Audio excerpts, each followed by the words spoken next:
देव सज्जनों नमस्कार। आज कौन बनेगा करोड़पति का ये विशेष कार्यक्रम जो आप देखने जा रहे हैं वो हम देश प्रेम से प्रेरित होकर आपके सामने लेकर आए हैं। इस कार्यक्रम की पूरी रूपरेखा हमारे तीनों सैन्य बलों थल सेना, नौसेना और वायुसेना की अनुमति, आशीर्वाद और गर्वपूर्ण सहमति से प्रस्तुत की गई है। इस विशेष कार्यक्रम में शामिल हर एक तथ्य, चित्र और वीडियो फुटेज हमें हमारी थल सेना, नौसेना और वायुसेना के सौजन्य से हमें प्राप्त हुई। इसके लिए हम इनका अनेक अनेक आभार व्यक्त करते हैं। इस विशेष प्रस्तुति का केवल एक ही उद्देश्य है कि भारत के अदम्य सैन्य बल को नमन करना और इस देश के अटूट संकल्प और अडिग इरादों को प्रणाम करना। जय हिंद, जय भारत।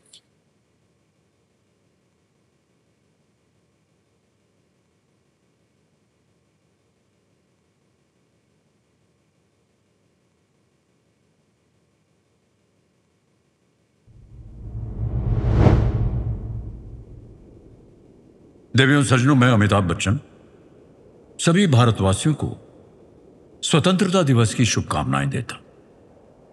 जिस आजाद भूमि में हम सांसें ले रहे हैं उस मातृभूमि को मेरा नमन। आज का ये दिन बहुत ही पवित्र है और मेरा ये बहुत बड़ा सौभाग्य है कि जिस जगह खड़े होकर मैं अपने कार्यक्रम की शुरुआत कर रहा हूं वो है भारतीय नौसेना का डिस्ट्रॉयर, जो कि भारत का गर्व है, देश का रक्षक है और दुश्मनों का भक्षक भी। यह भारत की वो शक्ति है जो दुश्मन के नापाक इरादों का संहार करती है, उनके खोखले अरमान पर प्रहार करती है। देश की सीमाएं जो हैं वो सिर्फ जमीन पर ही नहीं होती। देश की सीमाएं वहां तक होती हैं जहां तक उसका संकल्प पहुंचता है, और हमारे संकल्प की शक्ति को दुनिया भर में फैलाती है हमारी सशक्त सेनाएं। भारतीय नौसेना, महासागर का सम्राट, रणभूमि की प्रचंड ज्वाला भारतीय थल सेना और भारत की वायुसेना यानी शौर्य का सिंहनाद। ये तीनों बल मिलकर जब एक मुट्ठी बनते हैं तब गूंजता है विजय का वज्रनाद, valour for all forces. Operation Sindoor हो या कारगिल की चोटियां, सीमाओं के बर्फीले मोर्चे हो या समंदर की गहराइयां, हमारे सशक्त बलों ने हर बार यह साबित किया है कि भारत एक देश नहीं, यह एक जीवंत प्रतिज्ञा है। वो प्रतिज्ञा जो कहती है कि जब तक सांस है भारत के स्वाभिमान पर आंच नहीं आने देगी। आज सागर की लहरों पे सवार इस युद्धपोत के मस्तक पर लहराता हुआ तिरंगा दुनिया को यही पैगाम दे रहा है कि जहां देश का ध्वज विश्व भर में ही नहीं, अंतरिक्ष में ही नहीं, हमारे दिलों में लहराता है, वो भारत कहलाता है।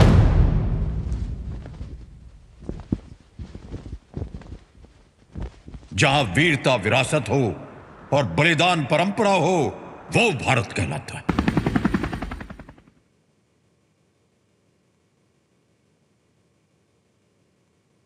जहां एक मां अपना बेटा खोकर भी तिरंगे को अपने गले लगा लेती है, वो देश और सिर्फ वही देश भारत कहलाता है।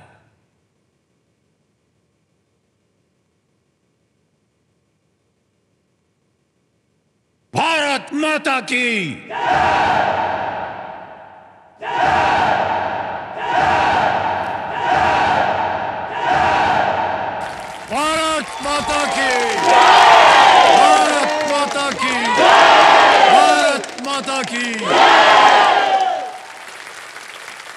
देवियों सज्जनों, देखिए, जब जब इस देश में किसी राक्षस, असुर या बुरी ताकतों का विनाश हुआ है, उनके विनाश के पीछे एक नारी शक्ति महाकाली का अवतार लेकर शामिल रही है।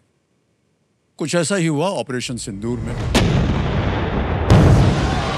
जब अपने दुश्मन की बर्बादी का हाल देश की बेटियों ने दुनिया को सुनाया।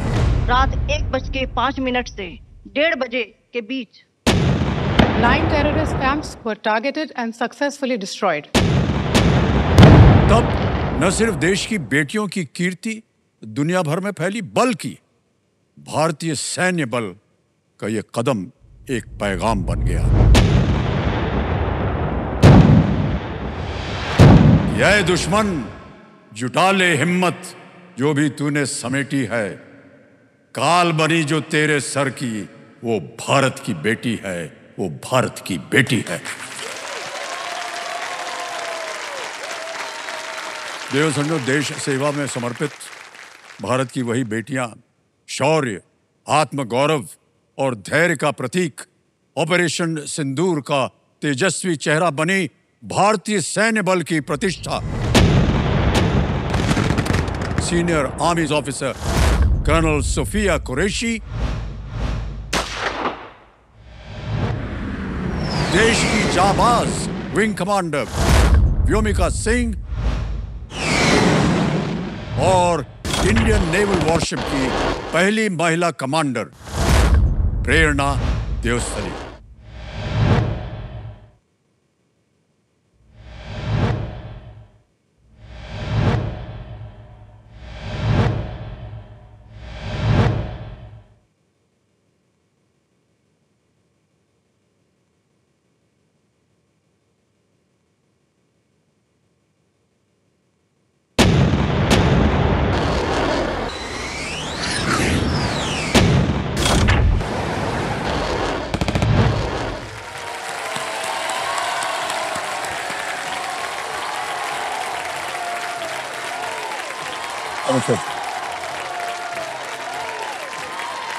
Thank you.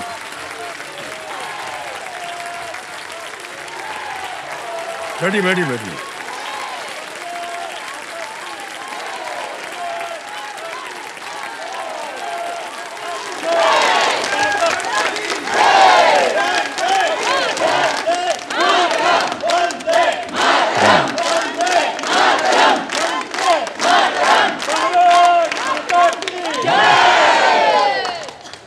देवियों सज्जनों, तिरंगे के 3 रंगों की तरह देश के सैन्य बलों के ये 3 अंग, भारतीय थल सेना, भारतीय वायु सेना और भारतीय नौसेना, जब एक हो जाते हैं ना, तो दुश्मन का क्या कहर होता है, उनके ऊपर कैसे वो कहर ढाते हैं, ये हम सब ने देखा, पूरी दुनिया ने देखा, ऑपरेशन सिंदूर में देखा।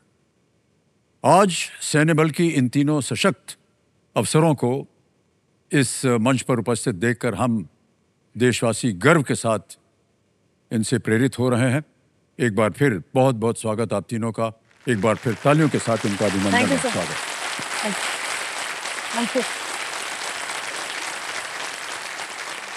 सबसे पहले तो हम आपको धन्यवाद देते हैं कि आज आपने अपना समय निकाल कर न केवल हमारे आज के कार्यक्रम की शोभा बढ़ाई है, बल्कि पूरे देश की आपने शोभा बढ़ाई है। हम जानना चाहेंगे कि आपके मन में आज क्या चल रहा है। जय हिंद सर। जी। जय हिंद एवरीवन। स्वतंत्रता दिवस है, उसमें मैं अपने भारतवासियों को बहुत बहुत मुबारकबाद देना चाहती हूँ। It's indeed an honour for all of us to be part of this show.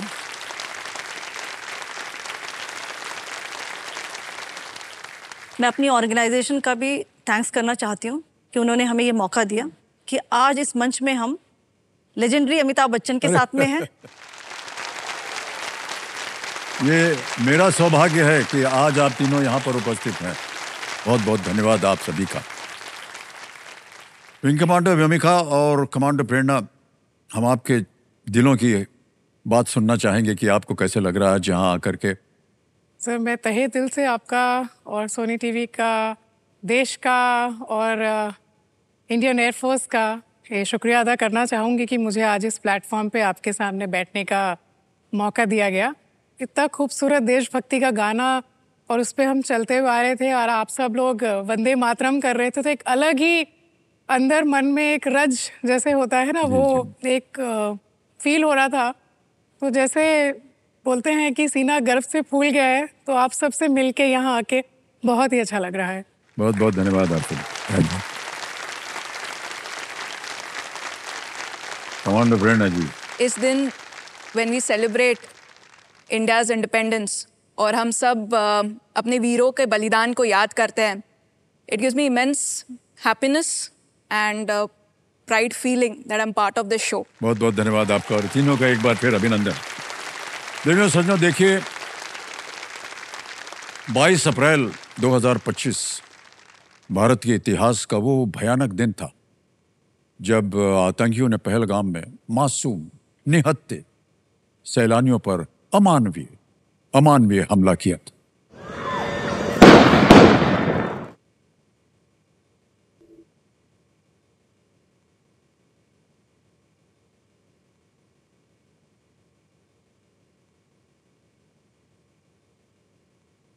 Colonel Safia, आपसे मैं जानना चाहूंगा, टीवी पर ये दर्दनाक और शर्मनाक हादसा हमसे तो देखा न गया, लेकिन आपके मुख से हम जानना चाहेंगे, जब आपको पता चला इसके बारे में तो आपके मन में क्या धारणा हुई? सर, जैसा कि आप सब लोग जानते हैं कि हिंदुस्तान की आर्म फोर्सेस ऐसे आतंकवादी हमलों को जवाब देना जानती है जी। और पाकिस्तान आज ही नहीं, पिछले कई 3 दशकों से ये करता चला आ रहा है। चाहे वो 1965 का युद्ध हो या 2001 पार्लियामेंट में attack, 2008 Mumbai attack, 2016 Pathankot airbase, 2019 Pulwama attack. कितने गिनवाएं सर ऐसे अटैक, और अब ये 22 अप्रैल का पहलगाम अटैक। तो जवाब देना बनता था सर।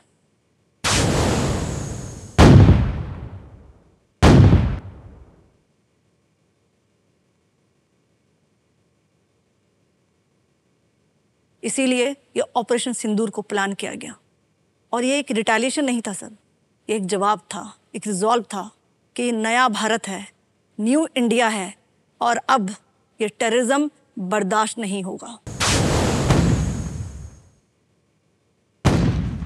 और ये सिर्फ पाकिस्तान को ही नहीं, पूरे विश्व को बताना था कि ये एक नया भारत नई सोच के साथ है।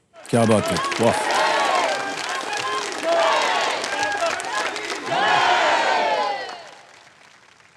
मेरा पहलगाम से श्रीनगर वैली से एक थोड़ा अलग ही इमोशनल कनेक्ट है। मैं वहाँ फ्लाइंग किया है, मैंने वहाँ माउंटेनियरिंग की है, वहाँ के बहुत ही खूबसूरत देखने वाले सेबों के, बादामों के बाग में मैं घूमी हूँ। तो जब ये देखा तो दिल में बहुत ही एक, कैसे कहते हैं कि एकदम बहुत ही डीप पेन वॉज देयर। एक तरह से खूबसूरती को खौफ में बदलने की कोशिश की गई थी, और एक ये बड़ी ही सोची समझी साजिश थी, क्योंकि इस साल जो पिछला पूरा साल गया है, जो टूरिज्म था वो पीक पे था, उसको तोड़ने की कोशिश करने की ये पूरी वेल प्लान्ड साजिश थी। जी जी। तो इसको जवाब देना तो बनता ही था। कमांडो, आपके मन में क्या चला? जब ये अटैक हुआ था, I was deployed for some other mission, और जब ये पता चला बेहद दुख हुआ। ऐसा नहीं होना चाहिए था, बट ऑर्डर्स आए कि हमें रेडी होना है। इससे ट्रेनिंग स्टार्ट हुई, हमने पूरा जितना भी आर्मामेंट हमें लेना था वो हमने रेडी कर लिया, and we were ready to strike, and this time it was going to be strike hard.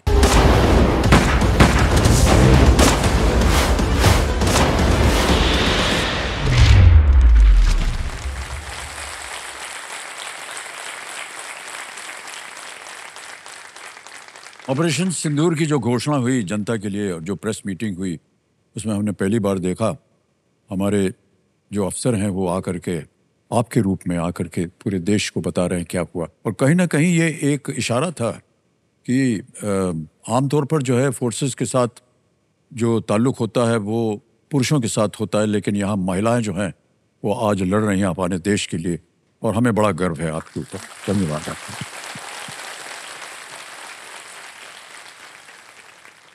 जब आपको बताया गया था कि आपको ब्रीफिंग के लिए जाना है, तो फिर आपके मन में क्या गया?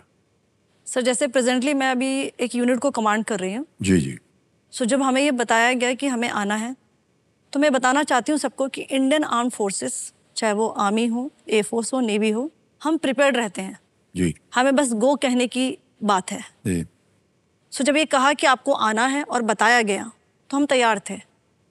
पर ये खाली एक ब्रीफिंग नहीं थी सर, ये एक ऐसा ऑपरेशन सिंदूर था जो कि बहुत ही सेंसिटिव ऑपरेशन था, और हमें एक जिम्मेदारी दी गई थी कि हमें देश को, हमारी नेशनल लेवल पे और जो इंटरनेशनल लेवल पे जो ऑडियंस है, उनको बताना है कि ये कैसे ऑपरेशन हमने किया। It was a rare honour and rare distinction जी। For the woman officer to give such briefing. So we are जी। Thankful to our organisation, the government to Yeah. Give this chance.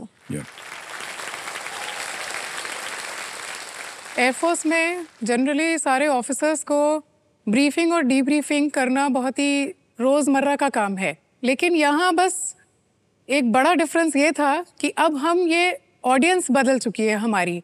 Now the audience was the nation itself, और it also went to a global level. The face, the voice, the words, and the effect would actually have a very far-reaching effect. Yes. And not just today. It will actually ring in ears of people till, I think, many, many more years to come. And the fact that it would come from my voice, I felt really, कहते हैं, सौभाग्य और सम्मान की बात थी कि मुझे बहुत ही अच्छा लगा। जी। और अलग एक बात इस ब्रीफिंग में ये भी थी, अभी तक हम ये ब्रीफिंग करते आए थे कि हम ये करने वाले हैं या हम ये करेंगे। जी। इस ब्रीफिंग में हमने ये बताया कि हमने ये कर दिखाया है। वाह, क्या बात है। एक तरह से ये विक्ट्री मैसेज था।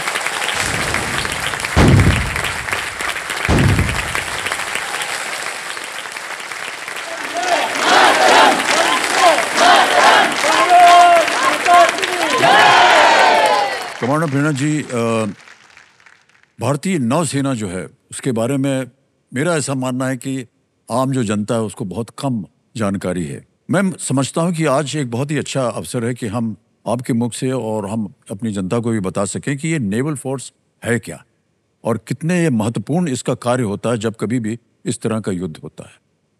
सर, समुंदर पर भारत की ढाल भारतीय नौसेना है।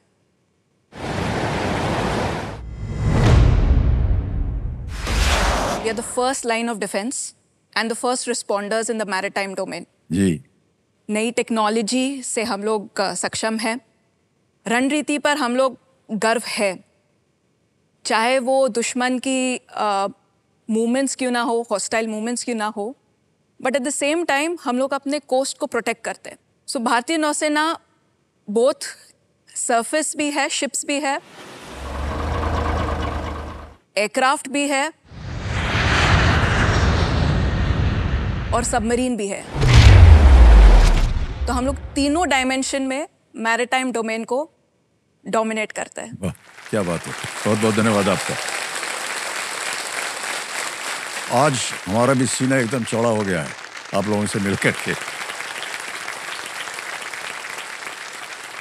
तो इस खेल की ओर आप तीनों का ध्यान हम आकर्षित करना चाहेंगे। धनराशि जीतने की एक अवस्था होती है यहाँ पर और आपके साथ खेल रहे हैं क्योंकि आप आज एक कोई विशेष कार्य के लिए खेलेंगे। तो हम जानना चाहेंगे कि आप वो कॉज का नाम क्या है और उसका वर्णन अगर आप कर सके। जो भी राशि हम यहाँ जीतेंगे वो Indian army central welfare fund में जाएगा, जो हमारे वेलफेयर के लिए होगा। ओके, इंडियन आर्म फोर्सेस की। एयरफोर्स फैमिली वेलफेयर एसोसिएशन है, वो एक स्कूल चलाता है जिसका नाम है उम्मीद आशा किरण। Okay. ये स्पेशली एबल्ड चिल्ड्रन के प्रोग्रेस और उनको नर्चर करने के लिए है। मेरा योगदान इसकी तरफ रहेगा। बहुत बहुत शुक्रिया। कमांडर प्रेरणा। सो मेरा योगदान navy welfare and wellness association की को जाएगा। ये एसोसिएशन पूरी नेवी एज अ परिवार को सहयोग करेगा इन देयर ग्रोथ। बहुत बहुत धन्यवाद आप सब तीनों का। और ये जितने भी अलग अलग कॉजेज के लिए आप खेल रहे हैं ये बहुत ही महत्वपूर्ण है। आज कंपेनियन के रूप में आप तीनों की तरफ से बहुत से दिग्गज यहाँ आए। वो दिग्गज इसलिए कह रहा हूँ क्योंकि उन्होंने आपका पालन पोषण किया और आपने जो निर्णय लिया अपने जीवन में कहीं ना कहीं उनको भी बड़ा गर्व हुआ कि आर्म्ड फोर्सेस में आपकी नियुक्ति हुई है। ऑलराइट, तो सुफिया जी के कंपेनियन हैं नूर मोहम्मद साहब, ये उनके भाई हैं। शाइना संसारा हैं जो कि उनकी बहन है, और बहुत बहुत स्वागत, एक बार तालियों के साथ इनका स्वागत हो जाए। विंग कमांडर व्योमिका जी के कंपेनियंस ग्रुप में आए हैं सुनिष्का सबरवाल जो इनकी बेटी हैं, निर्मिका सिंह जो इनकी बहन है, और करुणा सिंह जो कि इनकी माताश्री हैं। प्रणाम करता हूं आपको। और RS नीम, ये इनके पिताश्री। बहुत बहुत स्वागत आप सबका हमारे इस कार्यक्रम में। आज का खेल जो है वो छठे प्रश्न से शुरू होगा। जहां कहीं भी आप अटक जाएं, आपको लगे कि इसका उत्तर नहीं मालूम, तो आप अपनी लाइफलाइन का उपयोग कर सकते हैं। पहली लाइफलाइन है ऑडियंस पोल, दूसरी लाइफलाइन है 50-50, तीसरा ऑप्शन अब की बार इस खेल में एक ये नया है लाइफलाइन, इसका नाम है संकेत सूचक। ओके। उसमें क्या होगा कि कंप्यूटर जी एक आपको हिंट देंगे ताकि आप उसको सोच सकें कि अगर ये हिंट मिल रहा है तो इसका उत्तर ये होना चाहिए। खेल को शुरू किया जाए। ऑलराइट, लेट्स प्ले कौन बनेगा करोड़पति।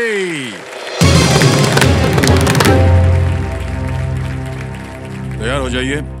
Colonel Sufiya, wing commander Vyomika Singh, commander Prerna. छठा प्रश्न आ रहा है आपके सामने, इसके लिए मिलेंगे 50,000 रुपए। छठा प्रश्न आपके सामने ये रहा।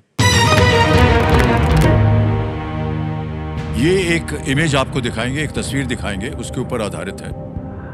इस चित्र में दिख रहा है केंद्रीय मंत्रियों के क्रम में अगले कौन है? Who comes next in the sequence of cabinet ministers seen in this image? Can we see the image, please? 2012 से 2014 तक, 2014 से 2019 तक, और 2019 से प्रश्न चिन्ह बना हुआ है। Jaishankar. To present. Okay, yes. तो अब आपके सामने मैं विकल्प रखता हूं। A Shri Amit Shah, B doctor S Jaishankar, C Shri Rajnath Singh, D Shri Nitin Gadkari. B sir. B doctor B Jaishankar. Doctor S Jaishankar. Jaishankar. Alright, B पे ताल लगाया जाए।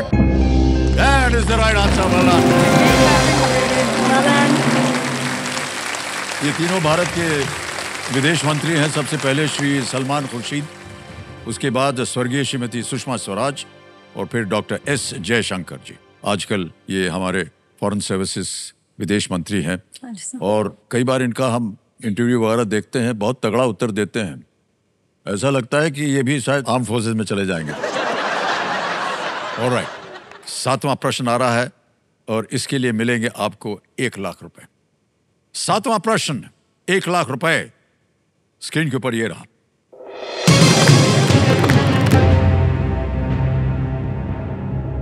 जेम्स क्लियर द्वारा लिखी किस बेस्ट सेलिंग पुस्तक का उपशीर्षक टाइनी चेंजेस रिमार्केबल रिजल्ट्स है? Which best-selling book written by James Clear is subtitled Tiny Changes, Remarkable Results? Options देखिए। A. Freakonomics, B. Thinking Fast and Slow, C. Atomic Habits, या D. Nudge? C atomic habits. C. Atomic। बड़ी जल्दी उत्तर मिल गया। लगा दें ताला? Yes sir. C पे Atomic Habits कह रही हैं, ताला लगा जाए। That is the right answer. पहले ही ताली बज गई। ये जो किताब है देवियों सज्जनों, ये सबसे अधिक बिकने वाली सेल्फ हेल्प किताबों में से है। लोगों और ऑर्गेनाइजेशंस ने हायर प्रोडक्टिविटी के लिए इसे अपनाया हुआ है। And sir I would recommend जितने भी यंग माइंड्स हैं they should read this book. कोई भी आप हैबिट है आपकी, आप एक बार एक काम करते हो, फॉर एग्जांपल आपने सोचा कि शाम को 6 बजे मैं एक काम करूंगा या करूंगी, तो आप रोज करिए, चाहे वो छोटा सा काम हो, तो वो आपकी हैबिट बन जाता है। ये बुक का इसमें जो मेन मुद्दा है बताने का ये है। ये मैंने कोशिश की और मैंने किया भी है। ओह वाह। ये जो बुक है ये बस आपको प्रवचन नहीं देती है, ये आपको तरीका भी बताती है कि आज ये बदलो, कल ये बदलेगा, तो वो आपको पूरा हाथ पकड़ के बताती है। तो it's a very very good book to read. इस किताब को तो हम जरूर पढ़ेंगे। अभी तक हम सोच रहे थे कि हमारा रोज का जो कार्य है वो है दांत साफ करना, लेकिन अब हमको सोचना पड़ेगा कि इससे आगे भी और कुछ अच्छा किया जा सकता है। देखिए संजो, 7 मई को भारत ने आतंकी कैंप्स में हमला किया और ऑपरेशन सिंदूर का शंखनाद किया।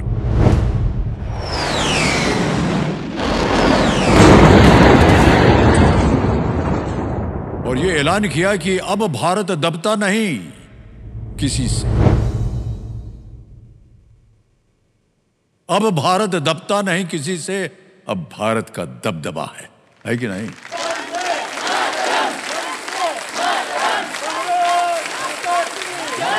और ये दबदबा आपने दिखाया। अभी जब आपसे बात कर रहे थे कि जब भी आपसे बात होती है या आपको बुलावा आता है एक तरह से, आपने कहा कि हम लोग हमेशा तैयार रहते हैं लड़ने के लिए। और हम जानना चाहेंगे आप सबसे कि जब आपके सामने ये बुलावा आया तो आपके मन में क्या चलता है? सर, जैसे 6 और 7 मई की जो रात थी जी, उसमें जैसे कि ब्रीफिंग वगैरह में भी बताया गया कि ये वक्त आ चुका था कि हम एक करारा जवाब दें। जी, और हमने ये भारत देश का एक निर्णय, भारत देश ने ये लिया कि अब वो जो आतंक का जो नाग है उसके फन को कुचलने का समय आ चुका है। वाह क्या बात। तो ऐसे हमने अटैक किए, अंदर दुश्मन के सीमा के अंदर घुस के,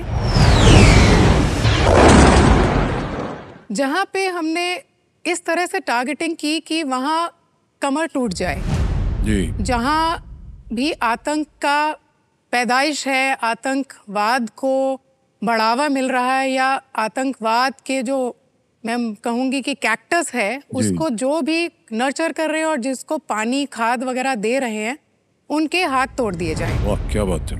तो Indian arm forces, army, navy, air force ने मिलके ऐसे कुछ 21 टेरर कैंप्स को रिकॉग्नाइज किया कि ये ही मेजर कैंप्स हैं जहां पे अगर कि अटैक हो, जी हाँ, अगर हमें करना है तो इनमें से चूज करके करेंगे। जी, और इनमें से भी कुछ 9 कैंप्स को चूज किया गया कि यही मेन गढ़ हैं जी हाँ, जहाँ पे इंडोक्ट्रिनेशन होता है, मेन लॉन्च पैड्स, हैंडलर्स वगैरह को ट्रेन किया जाता है। तो एकदम जड़ में जाके मारने की कोशिश थी। जी, तो एयरफोर्स ने और आर्मी ने मिलके, नेवी ने मिलके रात को 1:05 से लेके 1:30 बजे तक उस 25 मिनट में खेल खत्म कर दिया।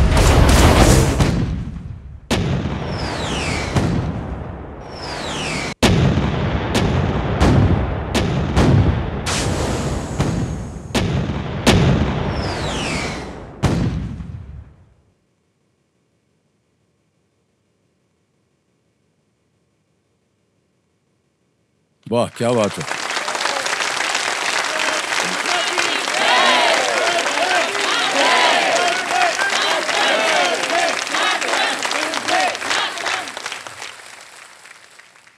पाकिस्तान की 2 इम्पॉर्टेंट ऑर्गेनाइजेशन है सर, एक है जैश ए मोहम्मद, एक लश्कर तैयबा। जी, तो जो हमने 9 अटैक किए थे उसमें से ये 2 बहुत इम्पॉर्टेंट थे सर। जो भावलपुर है वो जैश ए मोहम्मद का हेडक्वार्टर है। ओके, जो हमारा पुलवामा अटैक हुआ या पठानकोट बेस, क्या वो सारे टेररिस्ट यहीं से ट्रेंड हुए थे। यहाँ पे इंडोक्ट्रिनेशन सेंटर था और यहाँ पे इनको ट्रेनिंग दी जाती थी सुसाइड बॉम्बर्स की। तो इसको ख़त्म करना बहुत ज़रूरी था। उसी तरह लश्कर तैयबा, इसका जो हेडक्वार्टर है वो मुरीद के पे था। मुरीद के में आप सबने सुना है अजमल कसाब का नाम, जी, और डेविड हेडले जो मास्टरमाइंड था 2008 मुंबई अटैक का, वो भी यही ट्रेंड हुआ था। तो आप समझ सकते हैं कि ये दोनों हेडक्वार्टर को खत्म करना कितना जरूरी था। बिल्कुल। बोला ही नहीं, करके दिखाया।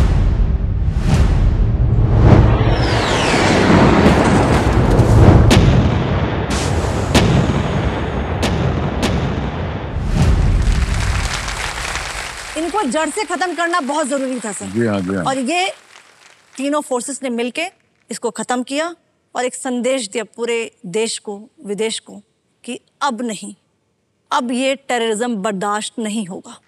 क्या बात।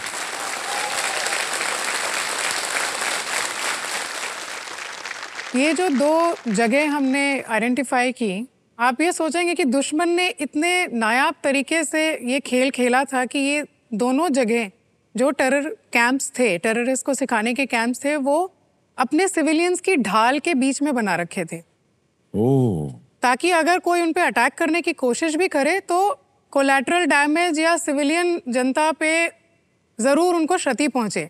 लेकिन India being a peace loving country, हम ये बिल्कुल नहीं चाहते। हम तो बस टेरर से हमारा वो है। जी, हम जी। तो चाहते हैं हम अपने सारे पड़ोसी देशों के साथ एकदम सिनर्जी के साथ रहे। जी। हम आखिरकार एक ही मिट्टी के बने हैं। हाँ जी, तो हमारे पास इस तरह के नई टेक्नोलॉजी के वेपन्स आ चुके हैं। एक नए भारत की बात जैसे मैम ने की थी, इतने अच्छे वेपन्स है, इतने प्रेसिजन वाले वेपन्स है, long range precision guided weapons कि मुरीद के जो इतना फैले हुए एकदम इमारतों के बीच में उन्होंने एक टेरर कैंप बनाया था, वहाँ उसके एकदम बीच में जाके अटैक किया, जो आपने 4 वीडियोस भी ब्रीफिंग में दिखाए गए थे। जी जी। बस टेररिस्ट को क्षति पहुंची है, आसपास जो आवाम थी उनको कोई फर्क नहीं पड़ा। तो इससे हमारा संदेश एकदम क्लियर था। आमतौर पर युद्ध में एक ये बड़ा सवाल उठता है कि सिविलियन जो है उसकी दशा खराब नहीं होनी चाहिए, उसके ऊपर अटैक नहीं होना चाहिए। जी, इसकी देखरेख करके आपने वहां अटैक किया और सफल हुए, ये बहुत ही बड़ी बात आपने अचीव की।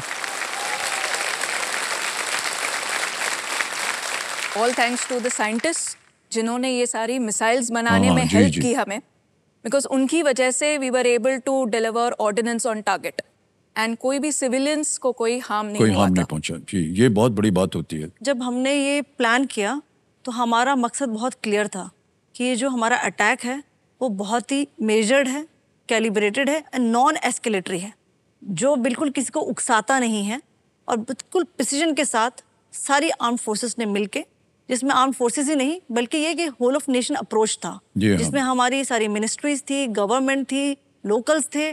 और इसी मंच में मैं आज सारे जितने हमारे देशवासी हमारे साथ खड़े थे और जो हम पे कॉन्फिडेंट था, उसकी वजह से हम इसको सक्षम कर पाए। तो मैं सारे भारतवासियों का शुक्र अदा करना चाहती वाह, हूँ। वाह, Have a वाह। trust in us. Okay.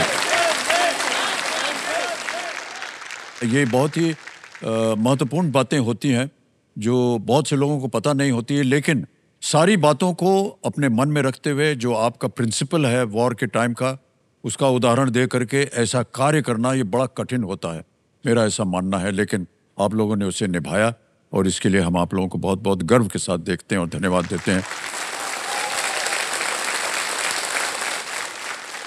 Commander Bhind, आपके मन में क्या चला उस समय? सर, उस वक्त जब पहलगाम का अटैक हुआ था, नेवी तैनात हो गई थी। नेवी का ड्यूअल रोल होता है सर, मैरिटाइम बॉर्डर्स को प्रोटेक्ट करना, जी हाँ जी। दुश्मन पे एक डेटरेंस पोस्चर पे खड़े रहना, eight the same time economy को स्टेबल रखना। बिकॉज ये सारे जो ट्रेड रूट्स होते हैं, it comes through the sea routes जो है। जी तो ये ड्यूअल काम नेवी ने हमने बेहतरीन तरीके से निभाया। जी। एंड इसके अलावा भी हमारे जो मैरिटाइम बॉर्डर्स है, कोस्ट्स है, उनको भी प्रोटेक्ट किया था। बिकॉज पहले भी हमने देखा था कि ये एंटी नेशनल एलिमेंट्स पानी से भी कोशिश हैं, करते जी, हैं आने आते की। हैं।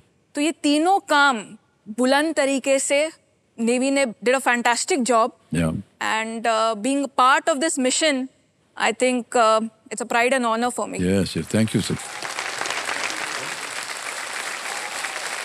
जो आपने बात बताई वो बिल्कुल सही है, क्योंकि समुद्र से ही हमारा ट्रेड होता है, लेन देन होता है अन्य देशों से, वो भी चलता रहे ताकि वो ना रुके। क्योंकि कई बार दुश्मन जो होता है ना, वो पहले सबसे पहले उसी को रोकने की कोशिश करता है जी कि सर। आपका ट्रेड जो है वो बंद हो जाए, आप तकलीफ में आ जाएं। जी, तो उसको सही भी कहा। प्रोटेक्ट करना, साथ साथ युद्ध भी करना और बाकी जो बॉर्डर है उसकी भी देखभाल करना, क्योंकि दुश्मन जो है कहीं से भी अंदर आ सकता है। करेक्ट। फैला हुआ है भारत देश 3 कोनों में, और वहां से समुद्र है, वहां से आ सकता है। हमें बड़ा गर्व होता है जब आपके मुख से सुनते हैं। कई बार ये देखा गया है आप तीनों के साथ, आप तीनों अलग अलग आर्म्ड फोर्सेस के सदस्य यहाँ पर हैं, कि एक जॉइंट एफर्ट बनता है कि कैसे तीनों एक साथ मिल करके युद्ध में जाएं और किस जगह पर कैसे उसका वार किया जाए। ये जो यूनिटी है आप तीनों की, ये कैसे होता है जब रियलिटी में उसको करना पड़ता है? सो जैसे त्रिशूल एक सिंबल है संतुलन, शक्ति और फोर्स का, वैसे ही भारतीय बल जो हर आर्म फोर्सेस है, त्रिशूल की शक्ति के रूप में है। ये हम तो टुगेदर हम लोग तीनों दिशाओं से देश की रक्षा करते हैं, वाह। चाहे वो आर्मी हो, through land, navy dominating the sea, air force, sky, ये 3-fold पावर जो है ना सर, ब्रह्मास्त्र के रूप में काम आता है नेवी पे।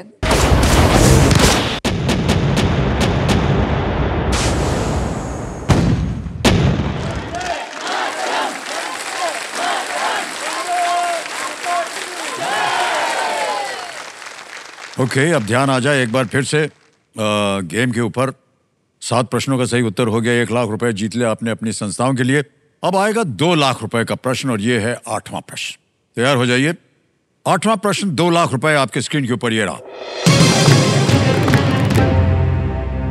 ये भी एक इमेज प्रश्न है, आपको एक तस्वीर दिखाई जाएगी।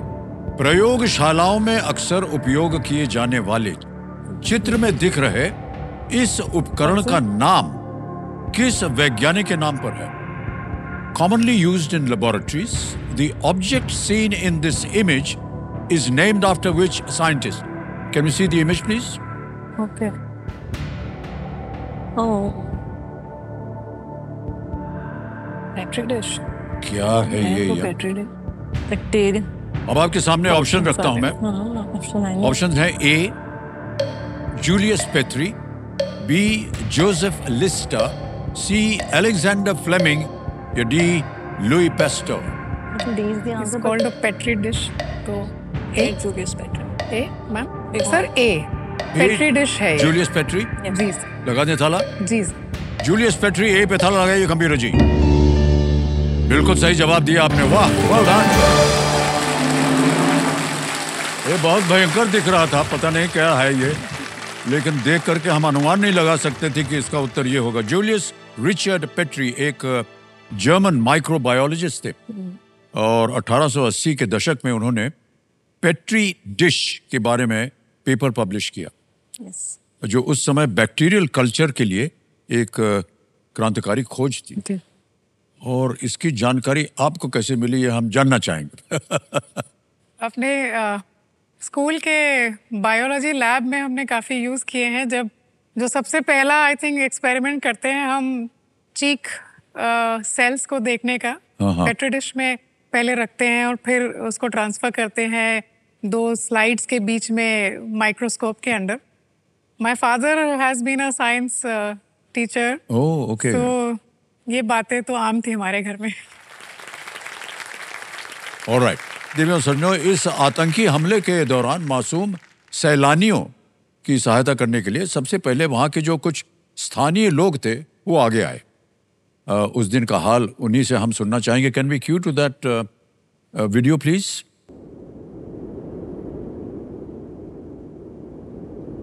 22 का जो सुबह शुरू हुआ तो आम दिनों जैसा शुरू हुआ। 2:15-2:30 बजे के करीब जो मुझे फ़ोन आया है थाने से, क्योंकि मैं जनरल प्रेसिडेंट हूँ, उन्होंने कहा कि बाइसरन में क्या हुआ। विनय नरवाल जो कि नेवी के ऑफिसर थे, उनकी वाइफ वहाँ पे थी। उनको हमने उठाया, अपने बाइक पे बिठाया, उनको बीच में बिठा के मैं आगे था, उनकी वाइफ को पीछे रखा, उनको सीट के साथ बांधा ताकि अच्छे से मैं इनको ट्रांसपोर्ट कर पाऊँ। कुछ भी करके उनको एम्बुलेंस तक पहुँचाया। हमें सबसे ज़्यादा सदमा उस टाइम लगा जब मैंने एक औरत को घोड़े पे बिठाया। मैंने बोला अब क्या होने वाला है, अब हम आपको बचाते, अब नीचे जाओ। उसने बोला मैं किस तरह नीचे जाऊँ? हम नीचे से 2 आए थे, मेरा हस्बैंड भी आया था, वो यहाँ गिरा हुआ है, मेरा दिल मानता नहीं मैं नीचे जाऊँ। 26 लोगों को उन्होंने वहां पे शहीद किया है। वो मतलब एक बार मारा उन्होंने, हमको उन्होंने बार बार मार के रखा है। उन दरिंदों ने हमें एक दाग दिया, जो हमने मेहनत की थी, उसने वो सब मिटाने की कोशिश की। उनका मिशन ही यही था कि कश्मीर में टूरिज्म ठप होना चाहिए, कश्मीर में कोई आना नहीं चाहिए, यहाँ के नौजवान ड्रग एडिक्ट होना चाहिए या बंदूक उठाने में मजबूर होना चाहिए। हम उन लोगों से एक वाजिया अपनी तरफ से एक मैसेज करते हैं। जो हिंदुस्तान के लोग यहाँ पे आए थे घूमने के लिए, ये हिंदुस्तान का अटूट हिस्सा है कश्मीर, यहाँ पे आना चाहिए। उन दरिंदों को एक करारा जवाब देना चाहिए।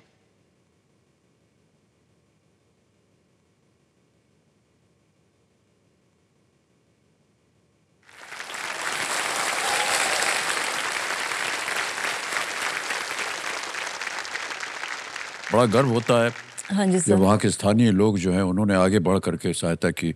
बहुत ही ये अद्भुत काम था उनका। सर मैं यहाँ बताना चाहती जी। हूँ, जो इंडियन आर्म फोर्सेस में डिप्लॉयड हैं, हम उनकी सुरक्षा भी करते हैं और साथ साथ में हम सद्भावना प्रोजेक्ट्स भी करते हैं। ओके। तो जैसा आप सबने वीडियो में देखा, ये देख के बहुत खुशी होती है कि वहाँ की जो आवाम है कश्मीर की, जी, जी। वो एक है। जी। यही एक हमारी बहुत बड़ी यूनिटी है और एक हमारी ताकत है। तो ये वीडियो से पता चलता है कि जो वहाँ के कश्मीरी हैं उन्होंने किस तरह से विक्टिम को मदद की। जी। उन्होंने यूनिफॉर्म नहीं पहनी है बट वो फर्स्ट रिस्पॉन्डर है और हाँ। ये वो समझते हैं कि ज़रूरी है। जो पाकिस्तान ने जो ये एक्ट किया, ये बहुत ही बारबेरिक था, बहुत ही घिनौनी हरकत थी। जो कश्मीरियों ने अभी कहा इसमें कि अब ये नहीं होगा, या। अब एक नया भारत है, नई सोच है और हम सब मिलकर इसका जवाब देंगे। तो मुझे लगता है जो हम सब लोग यहाँ बैठे हैं, हमें उनको एक सलाम करना चाहिए, उन सब कश्मीरियों का जिन्होंने विक्टिम्स की मदद की और पूरा पूरा सपोर्ट किया इस ऑपरेशन को करने के लिए।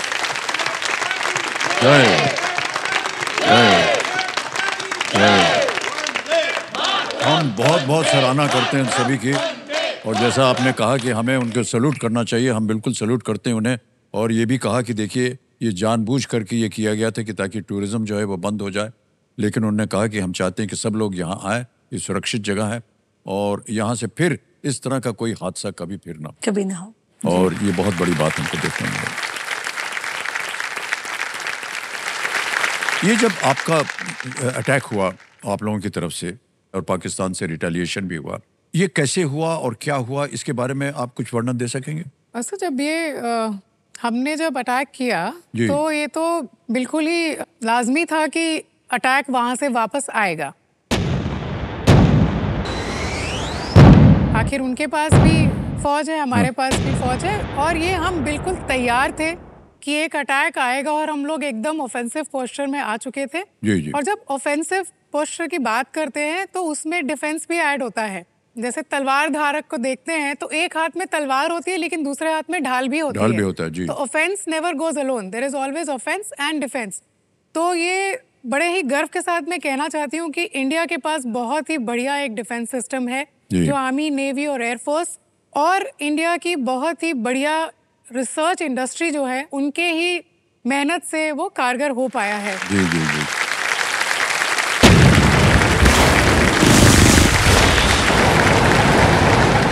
सेकेंड डे जब दुश्मन के साइड से हमारे ऊपर बहुत सारे ड्रोन अटैक्स वगैरह हुए तो एक बहुत ही सक्षम, सशक्त एंटी ड्रोन सिस्टम जो कैपेबिलिटी इंडिया को, इंडिया के ही आत्मनिर्भर जो एक हमारी इनिशिएटिव जो गवर्नमेंट ने स्टार्ट किया है, उसी के थ्रू ये जो हमारे पास एक कैपेबिलिटी आई है, उसी ने हम सबको ये बिल्कुल आश्वासित कर दिया था कि ये जो ऊपर से ड्रोन्स आ रहे हैं वो हमें बिल्कुल भी आहत नहीं पहुंचा पाएंगे और इनको हवा में ही एकदम खत्म कर दिया गया। जी।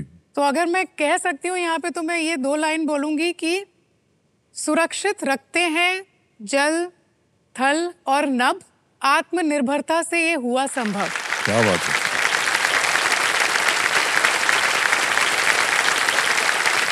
ऐसे ही एक आम आदमी की सोच है, जो मैं अपने आप को आम आदमी समझता हूँ, कि कई बार ऐसा होता है कि दुश्मन ने कुछ ऐसा औजार भेज दिया, आपने उसका मुकाबला किया। क्या ये हो सकता है कि कभी कभी वो जानबूझ करके ऐसा करते हैं ताकि पता चले कि आपके पास क्या औजार है? ये मैं बताना चाहूँगी सर आपको कि जब ये ऑपरेशन सिंदूर हुआ था, जैसे कि अभी व्योमिका ने भी बताया आपको कि हिंदुस्तान की जो फौज है, आर्मी, एयरफोर्स, नेवी ने मिलके बहुत बढ़िया उनको जवाब दिया। जी। जब ये 300 से 400 ड्रोन्स उन्होंने वेव्स के फॉर्म में भेजे थे सर, कुछ आर्म्ड थे, कुछ अनआर्म्ड थे। ये उन्होंने एलओसी में भी किया और उन्होंने आईबी पे भी किया। और आप सबको पता है अंतर्राष्ट्रीय अगर उसका उल्लंघन करो तो वो भी गलत है। तो जब उनके जो वो ड्रोन्स आए थे, उसमें से कुछ ऐसे ड्रोन्स भी थे जो वो अंदर उन्होंने वो देखना चाहते थे कि हमारे लॉजिस्टिक इंस्टॉलेशन कहाँ है, हमारे हथियार कहाँ है। तो उन्होंने वो भी एक नीति अपनाई। पर हमारे जो एक एडी की सिस्टम है, जिसको हम बहुत ही रोबस्ट है, लेयर्ड है, टियर्ड है, ये एडी का एक सिस्टम है सर। और हमारी जो लेगेसी गन्स भी हैं, उन्होंने बहुत बाखूबी वो काम किया। हमने उसको डिटेक्ट किया और डिस्ट्रॉय किया। और जैसे कि आप सभी जानते हैं सर कि जो आज की वॉर है वो एक मल्टी डोमेन ऑपरेशन वॉर है। जिसमें काइनेटिक, नॉन काइनेटिक। काइनेटिक का मतलब है जब हम किसी चीज को फिजिकली करते हैं। जी हाँ, जी हाँ। नॉन काइनेटिक है जो बिना कुछ किए, बिना कुछ जैसे कि किए। इंफॉर्मेशन वॉरफेयर है, मिस इन्फॉर्मेशन वॉरफेयर है। तो ये मिलता जुलता एक बहुत बड़ा उदाहरण है कि जो आर्म फोर्सेस, जी हाँ। आर्मी भी है, एयरफोर्स भी है, नेवी है, इन सब ने मिलके इस कैंपेन को चलाया। और इस जगह पे सर मैं बताना चाहती हूँ, इस कैंपेन को पूरा करने में स्पेशली आप लोगों ने हमारी ब्रीफिंग सुनी थी जब मैंने बताया कि पाकिस्तान ने बहुत कोशिश की मिस इन्फॉर्मेशन को फैलाने की, जी हाँ। तो उसको काउंटर भी किया हमने। जी। पर इसमें जो योगदान था उसमें 140 करोड़ जो हमारी जनता है उसका है। क्योंकि आज की वॉर सिर्फ बंदूक या बंकर की नहीं रही सर। आज की वॉर बाइट्स, बिलीव की भी रह गई है सर। वाह, क्या बात और है। ये जो बिलीव है वो आप लोगों का है। वाह, क्या बात। Salute to everyone, those who were in the uniform, those who were not in the uniform, उन सबको मैं सलाम करना चाहूंगी। जी। बहुत विश्वास था हम लोग सबको कि हम लोग विजयी होंगे और विजयी होकर के हमने दिखाया। बहुत अच्छी बात कही आपने कर्नल सर। सुखिया। एक्चुअली हम लोग जब ये एक सेना बल की बात करते हैं तो अकेले वो नहीं होते जो हम लोग यूनिफॉर्म पहनते हैं या फिर हम परेड करते हैं। एक तरह से अगर आप सोचें तो Indian army, Indian navy, Indian air force, paramilitary forces और ये पूरे भारत की जो जनता है जो एकजुट होके हमारे साथ थी। आई थिंक ये 5 लोग बन के ही जो ये मुट्ठी बनी है, उसी से हम ये सारी एक डिटरेंस और एक पंच दे पाए हैं। डिटरमेंट पंच। वाह, क्या बात है। ऑलराइट, प्रेरणा जी आप क्या कहना चाहेंगे इसके ऊपर? नेवी ऑल्सो एकदम गार्डिंग द सी तैयार बैठी हुई थी। सो बैटल एट सी बहुत इंटरेस्टिंग चीज़ होती है बिकॉज इसमें कोई एक ही डायरेक्शन नहीं होता। It is a 360 degrees of uncertainty with no room for error. So कहीं सीमा नहीं होती, छुपने की जगह नहीं होती, पीछे हटने का कोई रास्ता नहीं होता। Enemy can be below the sea, he can be beyond the horizon, या हवा में भी हो सकता है। बट जब पूरी क्रू जो एक सेंसर का काम करती है और हमें एक लाइफलाइन होती है which makes a decision, we are always ready to strike and strike hard, ताकि वो याद रखे कि उसने किससे पंगा लिया है।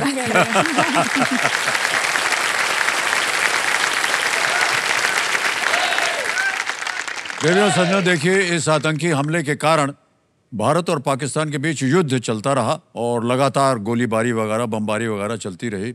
आसपास के जो इलाके थे जैसे कि राजौरी, पुंछ, अमृतसर, पठानकोट आदि में रहने वाले लोग जो थे इससे काफ़ी प्रभावित हुए और एक तरह का भय पैदा हो गया उनके मन में। ऐसे में भय का जो वातावरण पैदा हो जाता है ये स्वाभाविक है, लेकिन भारत के वासी वो करते हैं जो अस्वाभाविक होता है। वे निडर बने रहे, उन्हें भरोसा था भारत के सैन्य बल पे और अपने देश पे। ये है असली भारत, है कि नहीं जी? ऑलराइट, तो हमारी टीम जो थी देवी सज्जनों, ये पुंछ और पठानकोट में कुछ स्थानीय लोगों से इस घटना के बारे में उन्होंने बातचीत की।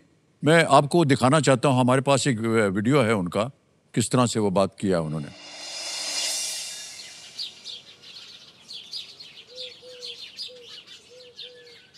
पुंछ एक ऐसा एरिया है जो चारों तरफ पहाड़ों से घिरा हुआ है और हम जब सुबह उठते हैं तो हमें काफ़ी हैरत भी महसूस होती है कि हम हिंदुस्तान में रहते हुए भी इंडिया कम और पाकिस्तान के बॉर्डर ज़्यादा दिखते हैं। बच्चों को पढ़ाना है तो स्कूलों में जाना कितना मुश्किल है जब फायरिंग होती है। कितना पेरेंट्स के लिए मुश्किल होता है कि हमारे बच्चे कब वापस आएंगे, कितनी मुश्किल से वापस आएंगे। रात का 1 बजे का समय था जब न्यूज़ आई है, चैनल्स पे हर जगह चली कि इंडिया ने पाकिस्तान पे अटैक कर दिया।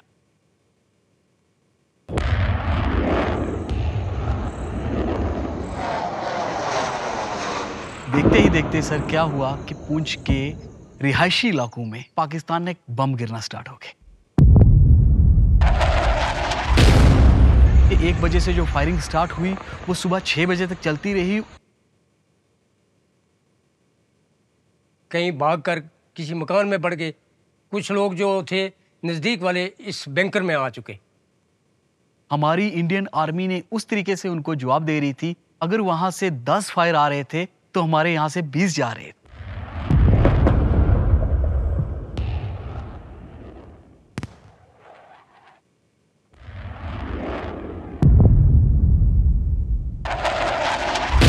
तो हमें तो अपनी आर्मी के ऊपर बहुत ज़्यादा प्राउड है, क्योंकि उसी की वजह से ही शायद आज अगर हम यहाँ पे सरवाइव कर रहे हैं या पुंछ हिंदुस्तान का हिस्सा है, तो हमारी भारतीय सेना की देन है। इंडियन आर्मी को हम ये कहना चाहते हैं कि जिस तरह वो हमारे साथ सहयोग कर रहे हैं, इस तरह हम भी उनके साथ तैयार हैं। कंधे से कंधा मिलाकर हम चलने के लिए तैयार हैं। अपना खून भी उनके लिए देने के लिए तैयार हैं, क्योंकि हमारे मुल्क का मसला है, हमारे वतन का मसला है।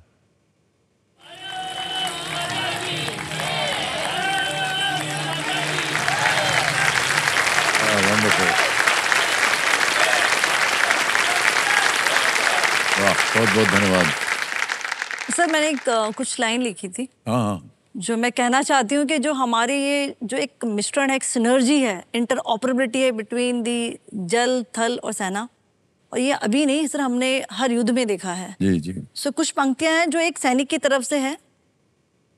क्योंकि मैं वक्त नहीं, ना ही मैं इतिहास हूँ, वाह। मैं वो वीर सैनिक हूँ जो तिरंगे पे लिपटा या दुश्मन को ध्वस्त करके खून का बूंद बूंद मातृभूमि में न्यौछावर करता।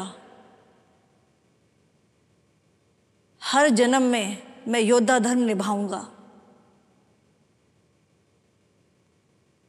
और यह दास्तां मैं बार बार दोहराऊंगा, और यह भी सुनाऊंगा कि हर वर्ष स्वतंत्रता दिवस इस तरह मनाऊंगा। जय हिंद। वाह, क्या बात है।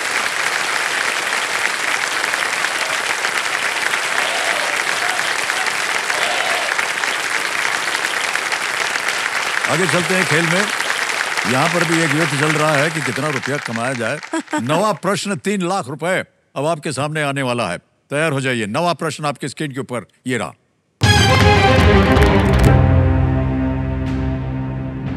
इनमें से कौन सी नदी राक्षस ताल नामक स्थान के पास से निकलती है? Which of these rivers originates near a place called राक्षस ताल? ऑप्शन देखिए। ए इंडस, बी रावी, सी यमुना, डी सतलुज। पता? Can we take the audience point? Lifeline इसके बारे में सर हम श्योर नहीं है। तीनों ही लाइफलाइन लेना चाह रहे हैं? ओके, शांत हो जाइए। टिक टिक जी। तीनों लाइफलाइंस आपकी जीवित हैं। कौन सी लाइफलाइन लेना चाहेंगे? ऑडियंस पर सर, हम ऑडियंस पे भरोसा करना चाहते हैं। ऑडियंस पोल को अंकित कर दिया जाए। कंप्यूटर जी, ऑडियंस बारी आ गई है आपकी और आपका समय शुरू होता है अब। ब्यास और नाभी और सचमुच कहाँ है? समय समाप्त हो गया। डी को सबसे ज्यादा प्रतिशत दिया है 53%। ए को मिला है 24, बी को मिला है 16 और सी को 7%। क्या कीजिएगा? Will we go with audience? We'll go with audience. You go with the audience? अधिकतर ऑडियंस कह रही है डी। क्या करें? लगा दें ताला? डी पे ताला लगाया जाए। Yes, the audience is right. Well played. Thank you. Saraswati Tibet से निकलती है और राक्षस ताल को राक्षस ताल भी कहा जाता है या राक्षस ताल भी कहा जाता है, क्योंकि ये ऐसी मान्यता है कि एक बार रावण ने यहाँ पर स्नान किया था। अच्छा। अलग अलग कहानियां चलती रहती हैं ऐसी, इसलिए उसका नाम राक्षस ताल रखा गया। ओके, ये एक मौका देखिए आपके लिए बहुत ही जरूरी है और बहुत ही थोड़ा कठिन है। इस मौके पर चांस बिल्कुल मत लीजिएगा। यहाँ पर अगर आप गलत हो गई ना तो आप नीचे गिर जाइएगा 25,000। हम ऐसा नहीं चाहते हैं। हम चाहते हैं कि आप अपनी संस्था में ढेरों लाखों रुपए दान में दे सकें। 10वां प्रश्न 5 लाख रुपए आपके स्क्रीन के ऊपर ये रहा।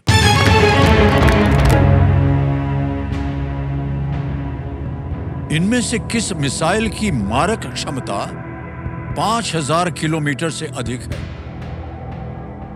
Which of these missiles has a range of more than 5,000 kilometers? Options: A. Nag, B. Akash, C. अग्नि 5 या D.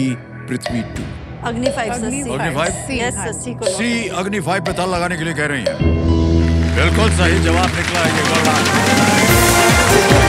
लाख रुपए 10वां प्रश्न हो गया है और इसके उपलक्ष्य में 5 लाख रुपयों का एक चेक आएगा।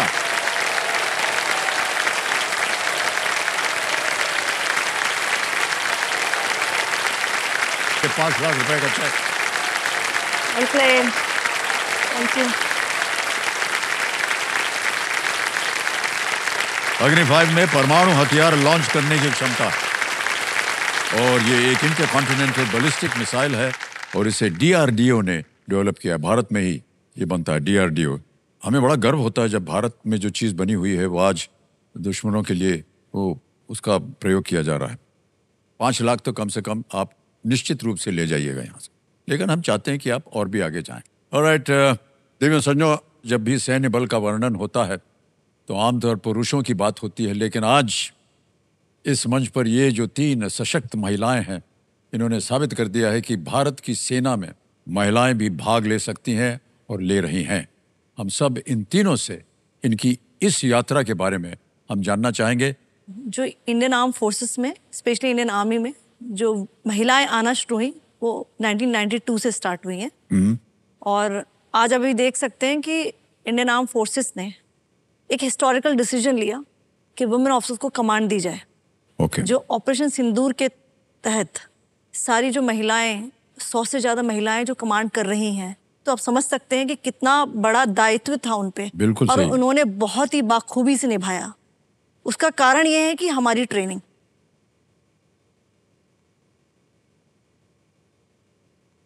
जो हमारी ट्रेनिंग है वो सबको बराबर दी जाती है। आर्मी एक जेंडर न्यूट्रल फौज है और जो हमें ट्रेनिंग दी जाती है वही सोल्जर्स को है, वही ऑफिसर्स को है।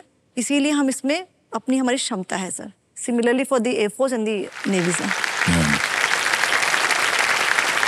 सर एक एयरक्राफ्ट को नहीं पता है कि उसके कंट्रोल्स पे एक कौन मेल बैठा है या फीमेल बैठी है। जी जी जी, वाह क्या बात। और एक आपकी कौशल, आपका अभ्यास और आपका जो एक करेज है अंदर, वो चीज़ जब डेवलप होती है तो आदमी और औरत में कोई फर्क नहीं है। आज एक आदमी भी बहुत अच्छा शेफ है ओनली बिकॉज उसने ये ट्रेनिंग की है, उसने अपने अंदर की वो जो कलिनरी स्किल्स है उसको डेवलप कर दिया है। एक तरह से अगर अब मैं आपको बोलूं कि ये बहुत आम धारणा हमने बना ली थी कि अपनी बेटी को रोटी बनाना सिखा देंगे तो वो आराम से जाके रोटी एक्सेप्ट कर लेती थी कि मैं रोटी तो मेरा काम है, मैं बना लूँगी। जबकि ये मैं कहना चाहूँगी, रोटी बनाना एक सूखे आटे से इतना स्वादिष्ट एक रोटी बनाना, सॉफ्ट बनाना जो आपको पसंद आए, गोल बनाना, ये भी एक कला है, बहुत बड़ी कला है। जिसकी ट्रेनिंग वो एक जो लड़की है वो लेती है। बाइक चलाना और रोटी चलाने में मुश्किल तो मुझे रोटी बनाना ही लगता है।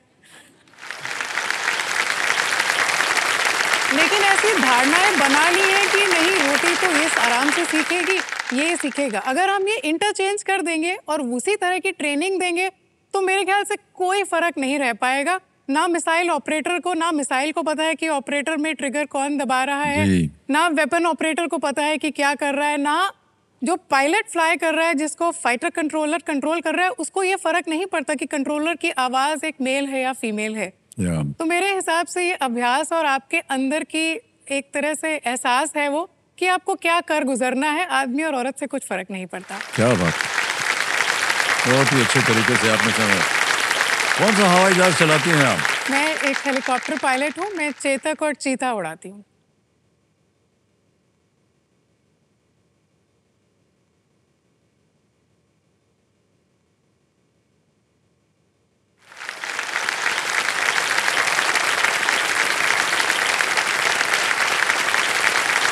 कौन जी, आप कुछ कहना चाहेंगे इस विषय पर? सर आई थिंक जो best message Indian arm forces ने दिया है एंड स्पेशली इंडियन नेवी ने दिया है कि we are all gender neutral service, is मुझे एक मौका as a commanding officer of a naval warship, ये बहुत ही बड़ा स्टेप है। एंड जो faith the armed forces had on me, my organisation had on me, कि ये लड़की करेगी, अच्छा करेगी, बिकॉज हमने उसको ट्रेनिंग अच्छी दी है। And that is why because of this बाकी जो women officers है या बाकी जो लड़कियां हैं will definitely aspire to be part of this ji. dream and this organization of or this armed forces. जी हाँ, बिल्कुल सही बात कही आपने। बहुत सारे कंटेस्टेंट से आते हैं जो कि महिलाएं होती हैं, और हालांकि उनकी जो शिक्षा वगैरह है जो किसी और दिशा में है, लेकिन उनके मन में है कि हमको आर्म फोर्सेस में जाना है, और वो अप्लाई करते हैं, कभी कभी रिजेक्ट भी हो जाती हैं, लेकिन वो हार नहीं मानती। वो कहते हैं हम फिर से ट्राई करेंगे, फिर से इम्तिहान देंगे, और वहाँ जाने के लिए करते हैं। सर यही जज्बा चाहिए। हाँ जी, यही जज्बा होना चाहिए सर। यहाँ पे बिल्कुल। काफ़ी महिलाएं भी बैठी हैं। मैं ये कहती हूँ कि आप बस इस बात का ध्यान रखें कि मैं शक्ति हूँ और कुछ भी कर सकती हूँ। क्या बात है। अगर ये जज्बा है आप में, आप कुछ भी कर सकते हो। वाह, ये मेल के लिए भी है और फीमेल के लिए भी है। बिल्कुल सही कहा आपने। अगर आप में शक्ति है तो वो प्रबल हो सकती है। वाह। तुलसी भैया, आपको किसने प्रेरित किया कि आप आर्म फोर्सेस में जाएं? सर अगर मैं अपनी बात करूं तो मैं एक ऐसी फैमिली से हूं जो कि 3 पीढ़ी से, मेरे ग्रैंडफादर, मेरे फादर, ये सब आर्मी में थे। Oh really? वाह। और मैं एक ऐसी फैमिली को बिलोंग करती हूँ जो मेरी ग्रेट ग्रैनी थी, उनके जो एंसेस्टर्स थे वो रानी लक्ष्मीबाई के साथ में थे। वाह, ओह वाह। और हमारी फैमिली में कुछ ऐसी महिलाएं थी जो साया थी रानी लक्ष्मीबाई का। तो बचपन में से लोग घर में बच्चों को लोरियां सुनाते हैं। मैंने लोरियां नहीं सुनी, मैंने वो वीर गाथाएं सुनी, मैंने वो बातें सुनी। वाह, क्या बात है। कि एक करेज क्या होता है। तो बचपन से वो जज्बा था कि मुझे फौज ज्वाइन करनी है। जी जी। और एक कोई पर्पस था, प्राइड था, पैशन था। तो मैंने 99 में अपनी एकेडमी ज्वाइन की, पर उससे पहले मैं रिसर्च कर रही थी बायोकेमिस्ट्री में सर। ओके। तो तब मैंने ये ठान लिया कि अब मुझे अपने ड्रीम को ट्रांसफॉर्म करना है, from the biochemistry to battlefield. वाह। मैं लेक्चरर भी थी, सो क्लासरूम से कॉम्बैट जोन बहुत अंतर है। और जो मैं वाइट कोट, लैब कोट पहनती थी, वो जो मैं हाँ लैब में, उससे मैंने चुना कॉम्बैट मटेरियल। जो आज मैंने पहनी है वर्दी, ये मेरे लिए सिर्फ एक फैब्रिक नहीं है, ये मुझे याद दिलाता है, जुनून दिलाता है मेरे अंदर कि ये एक पैशन है, प्राइड है अपने देश के लिए मर मिटने का। क्या बात है।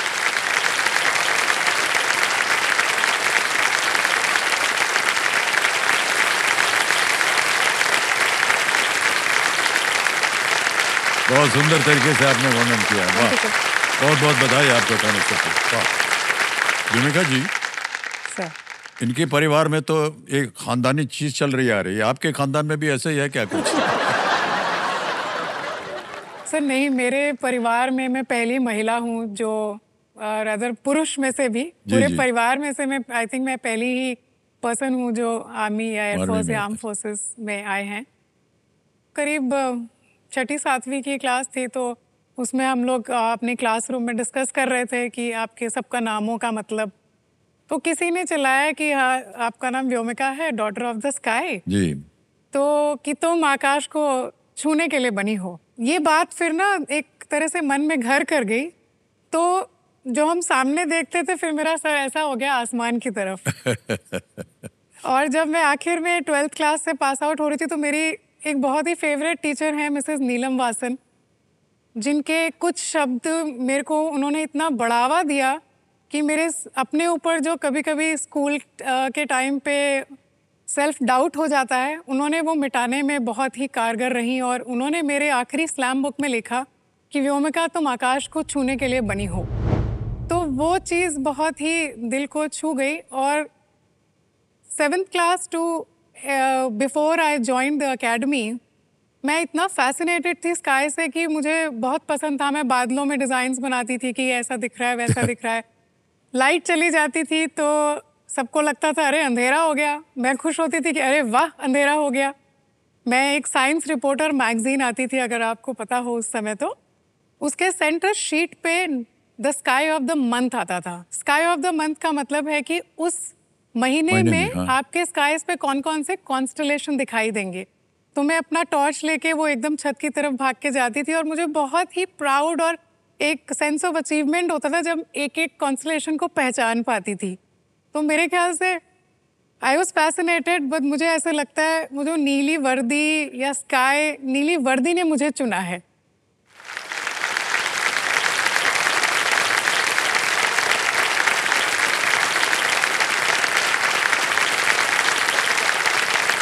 प्रेरणा जी, आपके इतिहास में कभी ये लिखा था कि इंडियन नेवी वॉरशिप में आप कमांड करेंगी?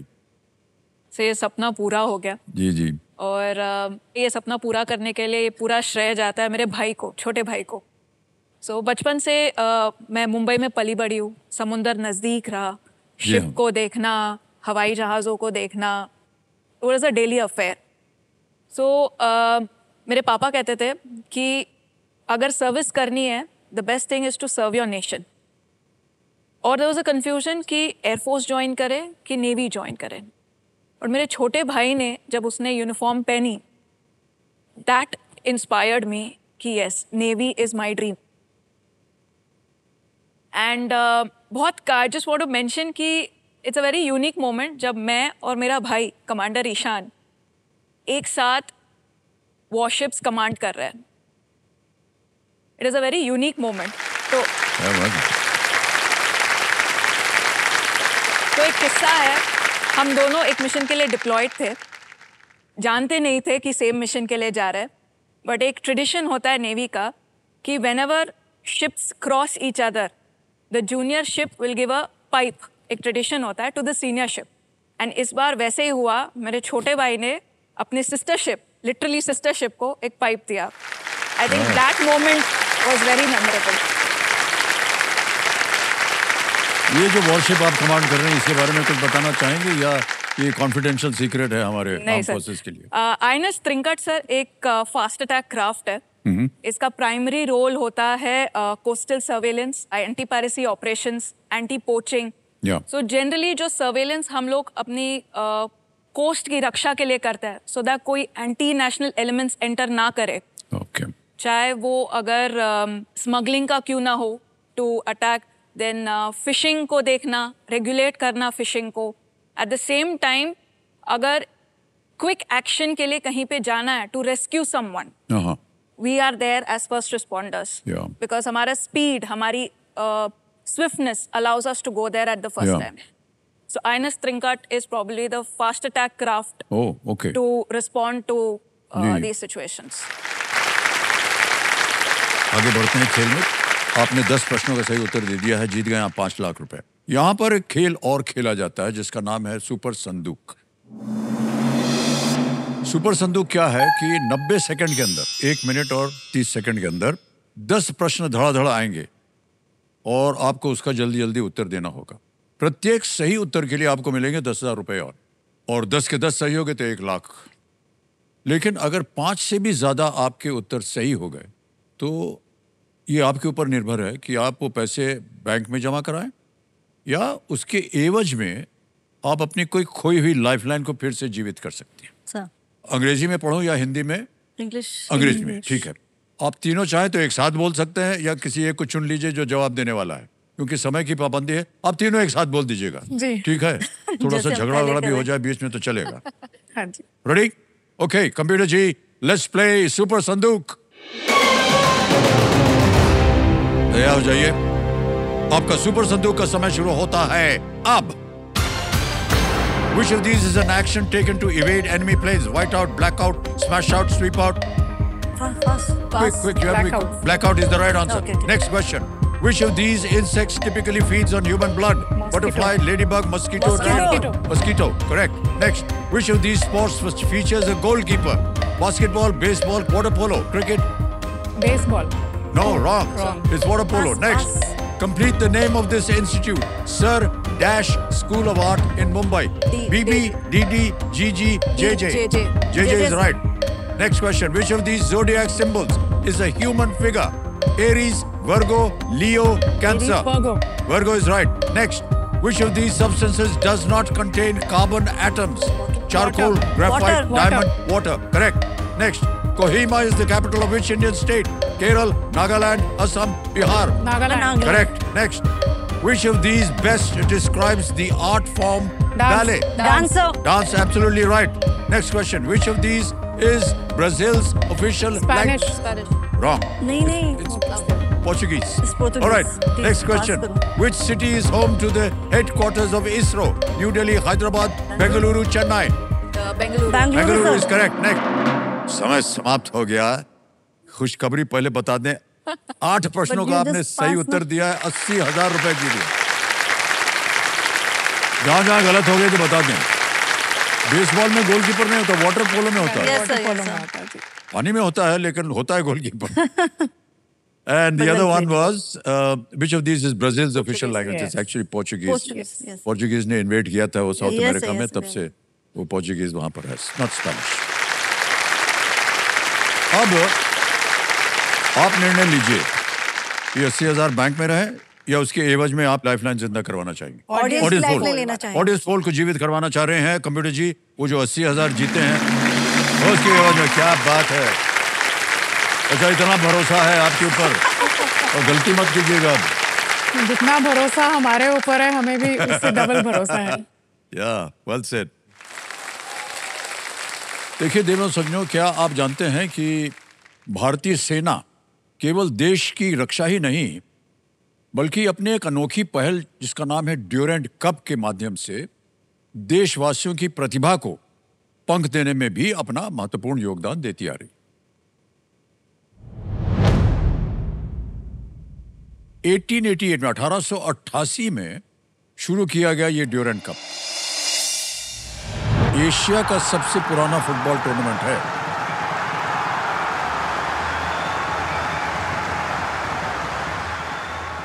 आज हमारे साथ एक बहुत ही विशेष अतिथि यहां पर उपस्थित हैं, इंडियन आर्मी के मेजर जनरल राजेश अरुण मोघे जी। ये ड्यूरेंट कप ऑर्गेनाइजिंग कमेटी के वाइस चेयरपर्सन है। तालियों के साथ उनका हम स्वागत करते हैं।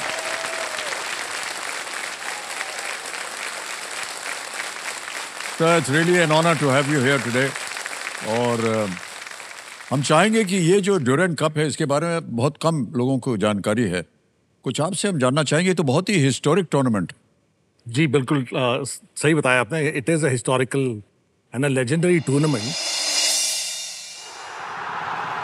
ये एक 137 साल पुराना टूर्नामेंट है। शिमला में शुरू हुआ था ये as a army cup to keep the people who were the military units in Shimla constructively engaged in playing football.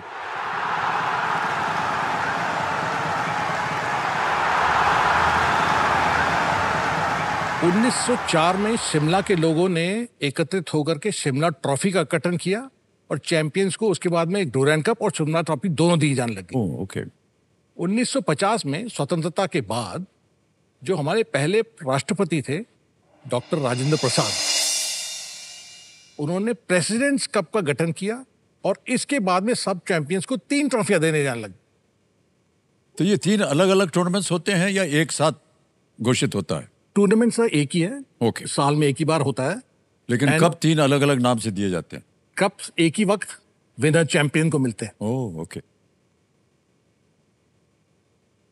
1958 में ड्यूरेंट फुटबॉल टूर्नामेंट सोसाइटी यानी DFTS बनाई गई। Chairman chiefs of staff committee DFTS के प्रेसिडेंट बने और बाकी services chiefs को vice president के रूप में नॉमिनेट किया गया। कई दशकों बाद CDS DFTS के प्रेसिडेंट बने। हमारे पहले CDS जनरल बिपिन रावत ने यह दृष्टि रखी थी कि ड्यूरेंट कप टूर्नामेंट को देश के फुटबॉल प्रेमी क्षेत्र में शिफ्ट किया जाए। अगले CDS जनरल अनिल चौहान के मार्गदर्शन में टूर्नामेंट का फुटप्रिंट धीरे धीरे और शहरों और राज्यों तक बढ़ने लगा। 2019 में ये पहली बार कलकत्ता आया। वहां पर हमने पहली बार वहां शुरू किया ईस्टर्न कमांड ने, जो कि ये तीनों सर्विसेज के बिहाफ के ऊपर ये कंडक्ट करती थी टूर्नामेंट। पहले वाली जो टूर्नामेंट थी वो सिर्फ एक ही जगह हुई, कलकत्ता में। उसके बाद स्लोली और अभी तक 2025 तक हम धीरे धीरे 5 राज्यों में कंडक्ट कर रहे हैं। वेस्ट बंगाल, झारखंड, असम, मेघालय और मणिपुर। इससे इंडियन आर्मी की इन राज्य सरकारों के साथ भागीदारी में एक बहुत बड़ा बूस्ट मिला। 24 टीमें इसमें भाग ले रही हैं। इन 24 टीमों में सबसे अच्छी टीमें जो सेकंड स्ट्रिंग है वो टीमें आर्मी, नेवी, एयरफोर्स की टीम्स, पैरामिलिट्री फोर्सेस, बाकी सशस्त्र बलों की टीम और साथ ही साथ बाहर देश से आए हुए आर्म फोर्सेस फुटबॉल की टीम भी हिस्सा ले रही है। Last year in 2024 honourable president Droupadi Murmu ji ने इसे अनवील किया in from Rashtrapati Bhavan last year and was repeated this year also. Army हमेशा ये मानती रही है कि स्पोर्ट्स को देश के सबसे दूर के कोनों तक ले जाया जाए, युवाओं को प्रेरणा दी जाए और उन्हें मेन स्ट्रीम में लाया जाए, खासकर उन क्षेत्रों से जहां प्रतिभा बहुत है पर मौके कम। यह टूर्नामेंट एक अनोखा मंच है जहां रॉ टैलेंट को यह मौका मिलता है कि वो क्षेत्र के सबसे बेहतरीन फुटबॉल खिलाड़ियों के साथ खेलकर अपनी एक पहचान बना सकें। इसका एक एग्जाम्पल देता हूं। सुनील छेत्री जैसे भावी खिलाड़ी जो कि इंडिया के कैप्टन रह चुके हैं और कई सालों तक उन्होंने ख्याति प्राप्त की है इंडियन टीम के साथ, उनका भी डिस्कवरी डूरेंट कप के दौरान ही हुई थी जब वो दिल्ली सिटी की टीम से खेल रहे थे। 2002 में उनको पहली बार स्पॉट किया गया और उसके बाद उनको बड़े अच्छे क्लब ने उठाया and after that his success story is known to all of us. Indian army मानती है कि खेल एक महान यूनिफिकेशन का जरिया है। डूरेंट कप की परंपरा इस बात पर टिकी है कि अनुशासन, सहनशीलता और गर्व के साथ खेल के जरिए राष्ट्र निर्माण हो।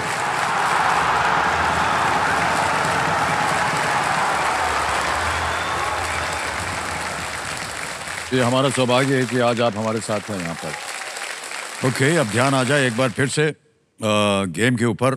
11वां प्रश्न आ रहा है और इसका मूल्य है 7.5 लाख रुपए। 11वां प्रश्न आपकी स्क्रीन के ऊपर ये रहा।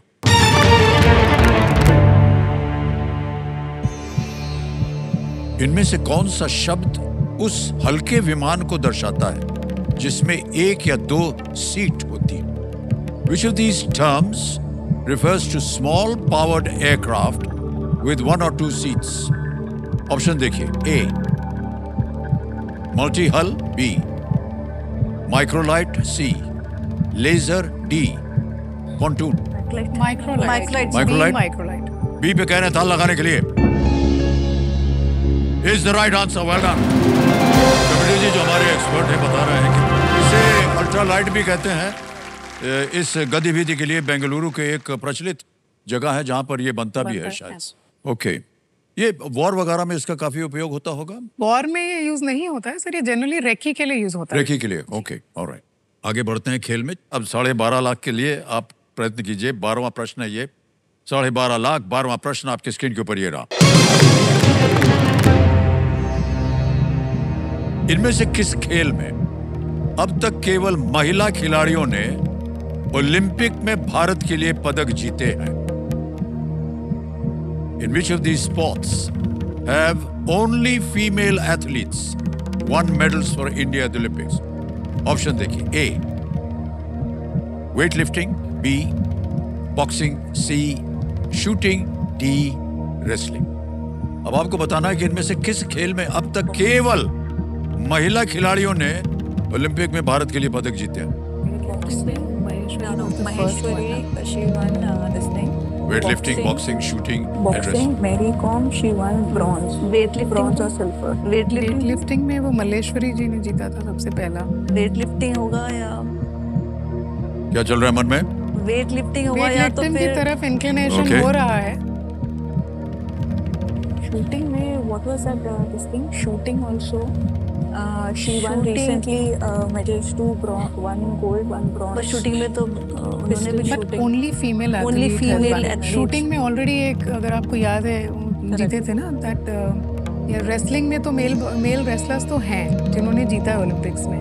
वेटलिफ्टिंग में भी है तो वेटलिफ्टिंग या तो नहीं फिर है। वही बात कर लें वेटलिफ्टिंग। हाँ जी सर, हम वेटलिफ्टिंग की तरफ चलेंगे। Yes sir. बड़े सोच समझ के बाद वेटलिफ्टिंग कहा है। ए को ताला लगाया जाए। And it is the right answer.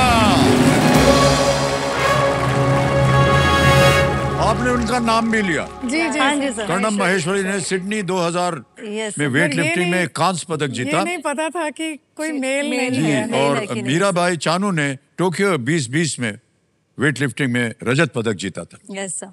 Alright, देवियों सज्जनों, सैन्य बल के हमारे इन तीनों योद्धाओं ने कई अभियानों में अपना योगदान दिया है। हम इनसे जानना चाहते हैं कि जब परिस्थितियां गंभीर हो जाती हैं और लक्ष्य को हासिल करना होता है, ये जानते हुए कि देश की आशाएं इनसे बंधी हुई, इनके मन में क्या चल रहा होता है, ये हम जानना चाहेंगे। कुछ पलों में एक सैनिक के मन में सिर्फ एक होता है कि अपना मिशन पूरा करना है, उसको टीम को एक साथ रखना है। डर लगता है, बट ये जो साहस की आवाज है ना, हमारे कानों में गूंजती है। एंड इसी नीडर से होके मैं एक इंस्टेंस सुनाना चाहती हूँ। हम लोग एंटी पायरेसी के लिए डिप्लॉयड थे और वहां से एक डिस्ट्रेस कॉल आ गया था कि पायरेट्स ने एक मर्चेंट वेसल पे अटैक किया हुआ है। बिना सोचे हम उसी दिशा में चल पड़े। पूरी प्लानिंग की थी कि कैसे हम लोग ये करेंगे, सब कुछ पूरा निडर होके हमने ये कर दिया कि उस पायरेट बोट को हटाया, मर्चेंट वेसल को बचाया और उसके जो लोग हैं अंदर उनको सुरक्षित रखा। जो लोग थे अंदर दे वर सिक्योर्ड और उनको था कि यस, विश्वास था कि Indian navy in this thing will be there for us and ensure कि ये जो ट्रेड रूट से हम लोग जा रहे हैं, हम लोग सुरक्षित जा रहे हैं। जी जी। सो हमने एक्चुअली सर नेशनल सिक्योरिटी को लेके इकोनॉमिक स्टेबिलिटी को भी मेंटेन किया हुआ है। क्या बात है, क्या बात है, वेल डन।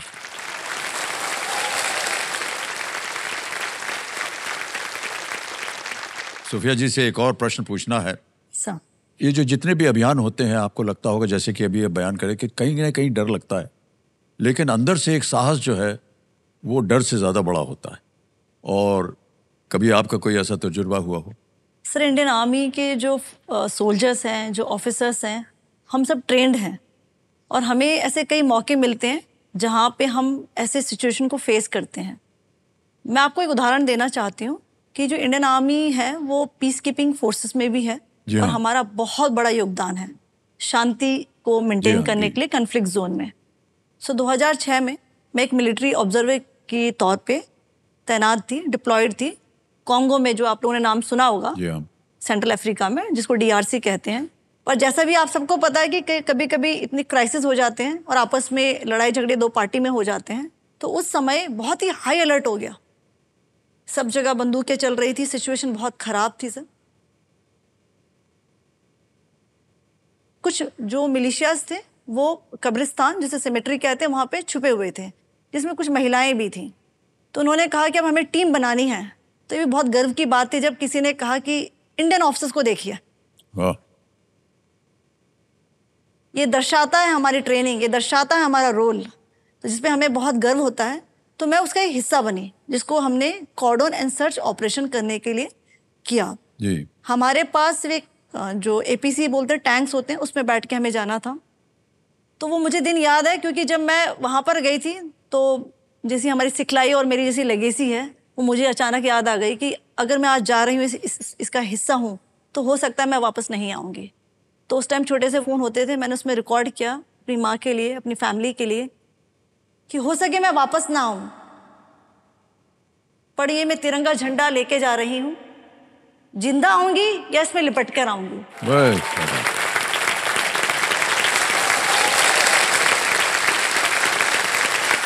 ये ऑपरेशन हमने किया, बहुत ही सक्सेसफुल रहा। हमने जो वहाँ के लोकल कांग्रेस थे उनकी जान भी बचाई, पर इस सबसे एक ही सीख थी कि Indian army is the best, और हम उसका पार्ट हैं।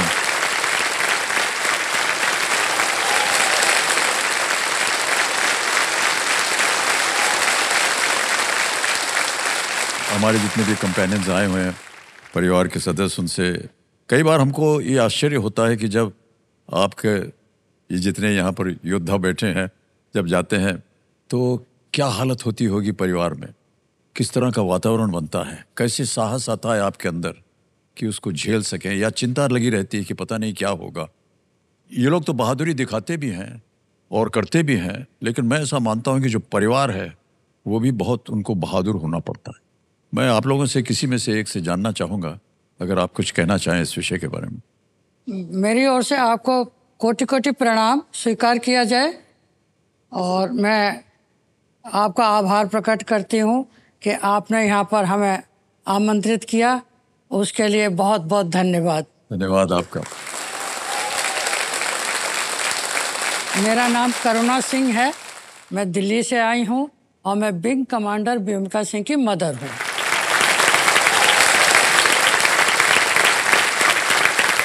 बड़े गर्व की बात है कि आपकी बेटी जो है वो देश की रक्षा कर रही है। सर, ये सभी पेरेंट्स को ये प्रेरणा देनी ही चाहिए। जिस लाइन में बच्चा जा रहा है तो वो है तो कांटों भरी लाइफ है, जी जी, अंगारों पे चलना है, लेकिन हमें जो हासिल कुछ करना है वो इसे कठिनाई वाले पथ पे चलकर ही मिलेगा। जी जी। अगर हम आराम की जिंदगी जीना चाहेंगे तो इस मुकाम पे नहीं पहुंच सकते हैं। तो मैं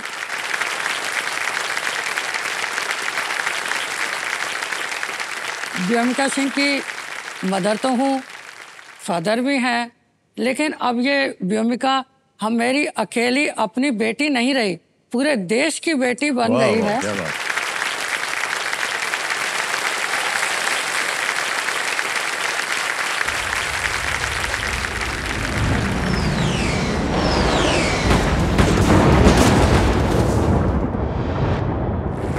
व्योमिका जी की जो बेटी है सुनिष्का, उनसे मैं जानना चाहूँगा कि आपके मन में क्या चलता है। जिस दिन ऑपरेशन सिंदूर के लिए हमने मम्मा को देखा कि वो टीवी पे आई है, उस सुबह मुझे याद है कि मैं सो रही थी और वो जल्दी गई थी ऑफिस और उन्होंने मेरे ऐसे गाल पे एक किस दी और फिर वो ऑफिस चली गई। मुझे बहुत रूटीन नॉर्मल लगा। फिर मैं स्कूल गई और बहुत बातें चर्चा हो रही थी मेरे क्लासमेट्स के बीच में कि इंडिया ने रिटेलिएटरी अटैक किया है और थोड़ा डर और कम माहौल था स्कूल में भी। और वापस घर आए तो मेरी फ्रेंड ने बोला कि टीवी पे देखिए और मैंने देखा मम्मा का चेहरा है। शुरू में थोड़ा भय था, मतलब मेरे मन में कि एकदम से क्या हो गया, मगर ट्रस्ट था हमेशा से आर्म्ड फोर्सेस में और अपनी मदर पे मुझे कि इंडिया ने एक जवाब दिया है और एक कड़ा जवाब दिया है और हमेशा से मम्मा ने इंस्पायर किया है, तो और ट्रस्ट रहा है हमेशा हमारे फोर्सेस पे।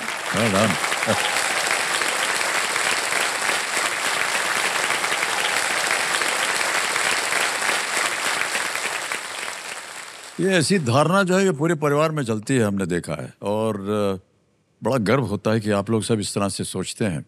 हमेशा आपने सोचा है कि हाँ, हमारे घर का एक शख्स जो है वो युद्ध में गया हुआ है लेकिन देश के लिए लड़ने गया है, और इसमें आपको बहुत गर्व हो रहा है।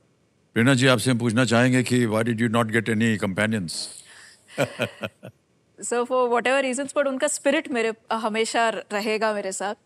एंड जैसे परिवार को एक डिफ़िकल्टी होती है, सो माय मदर मेरी बेटी को एक प्यारी सी कहानी सुनाती है। जब मैं शिप में लेके बाहर डिप्लॉयमेंट में जाती हूँ तो वो कहती है कि एक बैडमैन कोई बाहर निकला है शिप में और मम्मी के शिप में तो मिसाइल्स है, गन्स है, तो उस बैडमैन को पकड़ना है। तो ऐसे प्यार से समझा के मेरी बेटी समझ जाती है। And when I come back her question is कितने को मारा? So that happiness that she also understands what profession I've taken and sacrifices, I think that gives me more spirit और एक जज्बा आ जाता है कि yes, my family is with me and they are also safe when I go out. और आपके पतिदेव भी आर्म्ड फोर्सेस में हैं, और कैसे आप लोग मैनेज करते हैं अपने परिवार को? Balance is always with family, sir.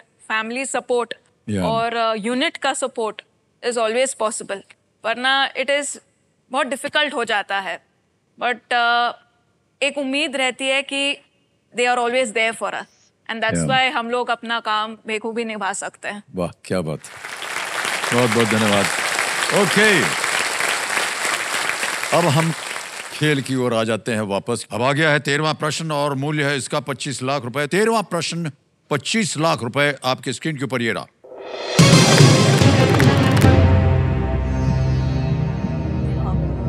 England के लेस्टर में आर्च ऑफ रिमेम्बरेंस को उसी व्यक्ति ने डिजाइन किया था जिन्होंने इनमें से किस भारतीय स्मारक को डिजाइन किया?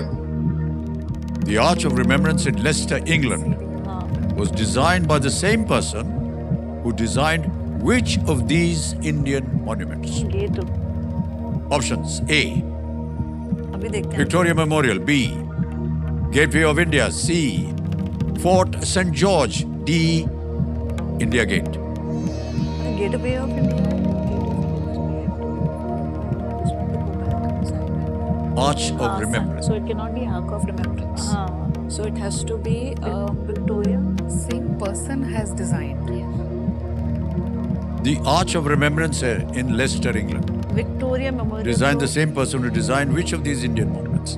Fort St. Victoria George. Memorial, Gateway of India, Fort St. George, India Gate.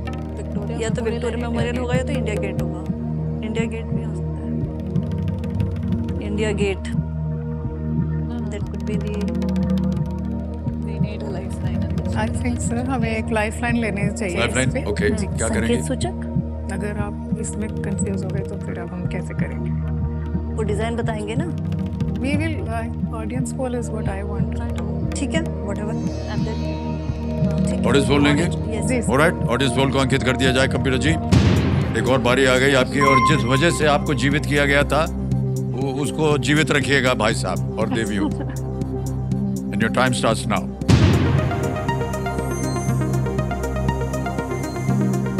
Fort Saint George Calcutta में.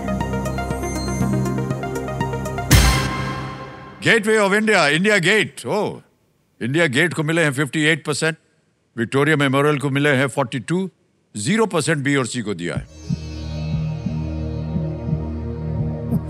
इंडिया गेट इसलिए. I think we should go with Audience India के Gate. We साथ should go go with the audience के विश्वास audience. करते हैं. हम audience के साथ जाएंगे. ऑडियंस के साथ जाएंगे. D, alright. India अधिकतर ऑडियंस जो है वो कह रही है डी, इंडिया गेट. डी पे ताला लगाया जाए.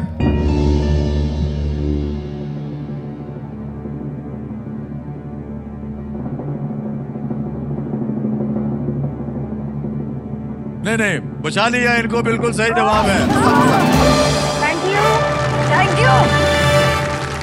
सर एडविन लुटियंस ने दोनों स्मारकों को डिजाइन हम- किया था. हम सही थे कि 2017 में प्रथम विश्व युद्ध में मारे गए भारतीयों की याद में एक समारोह आयोजित किया गया था, और ये इंडिया गेट जो है ये बिल्कुल वहां पर है. ओके, स्वतंत्रता दिवस के स्पेशल ओकेजन पर हम चाहेंगे कि हमारे जो तीनों योद्धा यहाँ पर बैठे हैं वो कुछ मैसेज दें हमारे भारत की जनता के लिए. सर मैं ये कहना चाहती हूँ इस अवसर पर कि जब भी भारत में कोई ऐसा मौका आया या वॉर की सिचुएशन हुई, ये कॉन्फ्लिक्ट जोन हुआ, तो आप सबको मिलके भारतीय फौज पे विश्वास रखना है और साथ देना है. क्योंकि अगर हम सब एक हैं, यूनाइटेड हैं, तो कोई हमारा बाल बांका नहीं कर सकता. और पाकिस्तान के ये जो नापाक इरादे हैं, इसको हमने नस्तो नाबूद कर दिया है और आगे भी करके रहेंगे. तो जो नई जनरेशन है, ध्यान रखें, stay united, stay focused and be a bridge of integration, source of inspiration, be your best version and remember, nation should always be first and every time. क्या बात.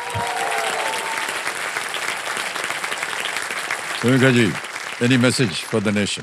सर मैं सारे भारतवासियों को यहाँ बताना चाहती हूँ कि जब आपके नाम भारतीय सेना, भारतीय वायुसेना, भारतीय नौसेना, जिस भी चीज़ के आगे भारतीय लग जाता है वो एकदम एक स्पेशल हो जाता है. तो आप ये हमेशा अपने दिल में मान के रखिए कि आप एक स्पेशल पर्सन हैं.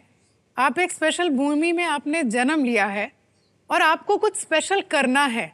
इस देश की छवि जो एक नव निर्माण के स्टेज पर है, हम एक बहुत ही रैपिडली प्रोग्रेसिव नेशन एकदम बन रहे हैं. आप उसमें एक कंट्रीब्यूशन जरूर करिए.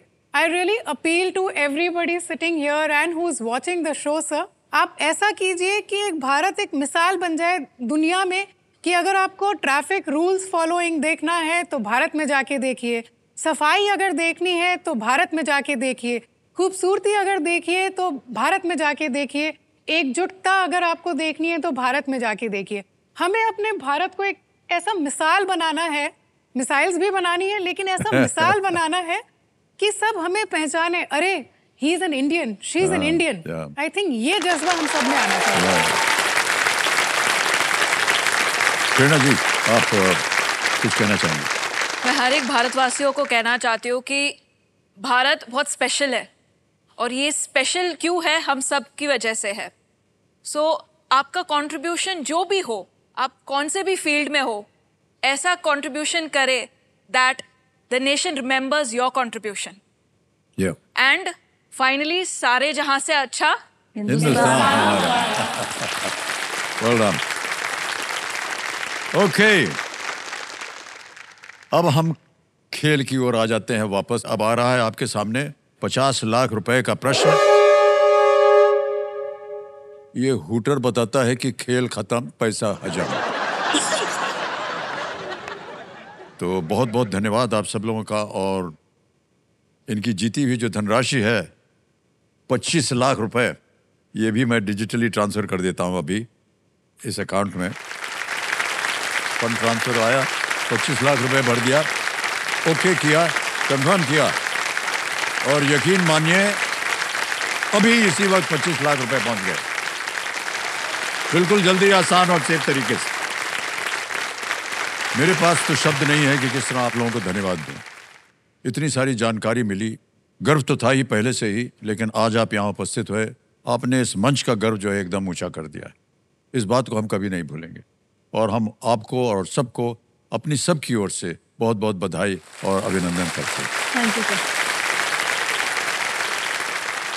देवियों सज्जनों, ऑपरेशन सिंदूर ये केवल एक सैन्य कार्यवाही नहीं थी, जीत या हार का फैसला नहीं था, आर या पार की ललकार नहीं थी। ये भारत के सिंदूरी स्वाभिमान की रक्षा कार्यवाही थी। ये आश्वासन था कि हिंदुस्तान की मर्यादा अडिग थी, अडिग है, हमेशा अडिग रहेगी। राष्ट्र रक्षा परमम धर्मः। भारत माता की, भारत माता की, भारत माता की जय। बहुत बहुत धन्यवाद आपका।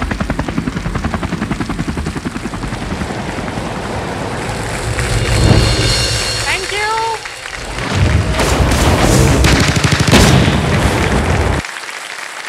Thank you.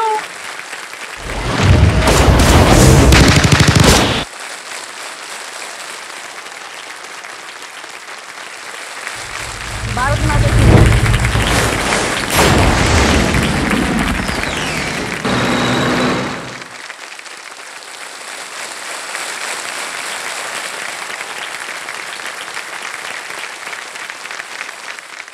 हमारे सहयोग के लिए हम ANI न्यूज मीडिया को अनेक अनेक धन्यवाद देना चाहते हैं।